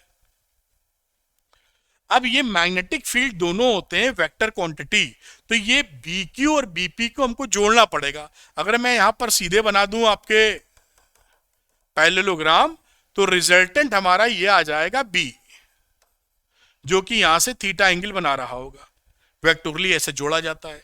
अब प्रेम पूर्वक कितने आसानी से लिख सकते हैं, देखिए अगर मैं BP की बात करूं और इसको लिखेंगे mu naught I upon 2R, और डायरेक्शन है वर्टिकली अपवर्ड्स। BP की बात कर रहे हैं, हॉरिजॉन्टल जो था। दूसरा BQ की बात करें अगर हम लोग, तो अगेन म्यू नॉट करंट है √3I upon 2R along horizontal. तो B एट O सेंटर पर, ये दोनों देखिए वेक्टर्स होते हैं, परपेंडिकुलर 90 डिग्री पर एक्ट कर रहे हैं, तो इनका मैग्नीट्यूड कितना हो जाएगा हमारा, BP का स्क्वायर प्लस BQ का स्क्वायर। जोड़ मारिए इसको, तो mu naught I upon 2R का square plus mu not √3I upon 2R का होल स्क्वायर, और इस पूरी की कहानी हो गई 1 अपॉन 2। कुछ नहीं किया, सिंपल कैलकुलेशन सा कर रहे हैं। आगे इसको लेके लिखेंगे आप तो वैल्यू आ जाएगी म्यू नॉट, जो कॉमन है बाहर निकाल लो, I अपॉन 2R, वैल्यू बची 1 + 3 की पावर हाफ, यानी 4 का आधा √2 होता है, 2 होता है 4 का रूट, तो mu naught I upon R। ध्यान पूर्वक देख लीजिए, mu naught I upon 2R दोनों में कॉमन था, रूट से बाहर निकाला बच गया, यहां पर वैल्यू बची 1 और यहां बची √3 का स्क्वायर विच इज 3। 4 4 का अंडर रूट 2 होता है, ये 2 ने इस 2 को खा लिया, mu naught I upon R मिल गया। तो ये बी नॉट का मैग्नीट्यूड है, दिस इज, लेकिन ये तो एक वेक्टर क्वांटिटी होती है, तो इसका आपको डायरेक्शन भी चाहिए। तो डायरेक्शन कितना होगा, टेन थीटा लगा दो, tan theta Y upon X, that is BP upon B Q,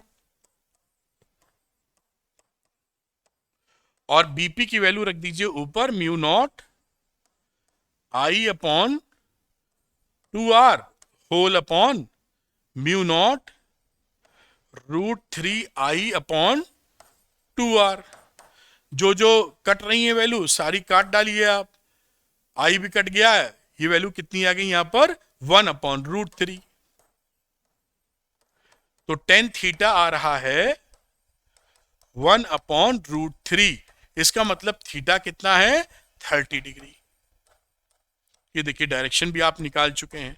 तो जब भी ये निकालने को पूछेगा मैग्नीट्यूड और डायरेक्शन दोनों ही निकालना होगा। मैं हट जाता हूं, नोट कर लीजिए, ये 2 बार बोर्ड में आ चुका है और कॉम्पिटिटिव एग्जामिनेशन में भी कभी भी घूमते हुए चला आएगा, है बहुत सरल। तो आप इसको नोट कर लीजिए, बड़ी आसानी से सवाल हो सकता है या हो गया है। तो मैं उम्मीद करता हूं कि ये जो वीडियो है ये अगर आपको पसंद आया हो तो लाइक और शेयर कीजिएगा, अरविंद एकेडमी चैनल को सब्सक्राइब कीजिए। इसका पीडीएफ अगर चाहिए आपको तो अरविंद एकेडमी का टेलीग्राम चैनल जो है उसे ज्वाइन कर लीजिए, उसका लिंक डिस्क्रिप्शन में दिया गया है और वो पीडीएफ आपके पढ़ाई में इस्तेमाल करेगा। मैं जो वीडियो बना रहा हूं वो टॉप लेवल के हाई क्वालिटी वीडियोस है, इन डेप्थ नॉलेज के साथ। आप इसको पढ़ेंगे और समझेंगे तो आपको ना बोर्ड्स में तो छाएंगे ही छाएंगे, आने वाले एग्जाम जेई नीट और सीयूटी में भी जबरदस्त परफॉर्मेंस करेंगे। Thank you very much, wish you all the best.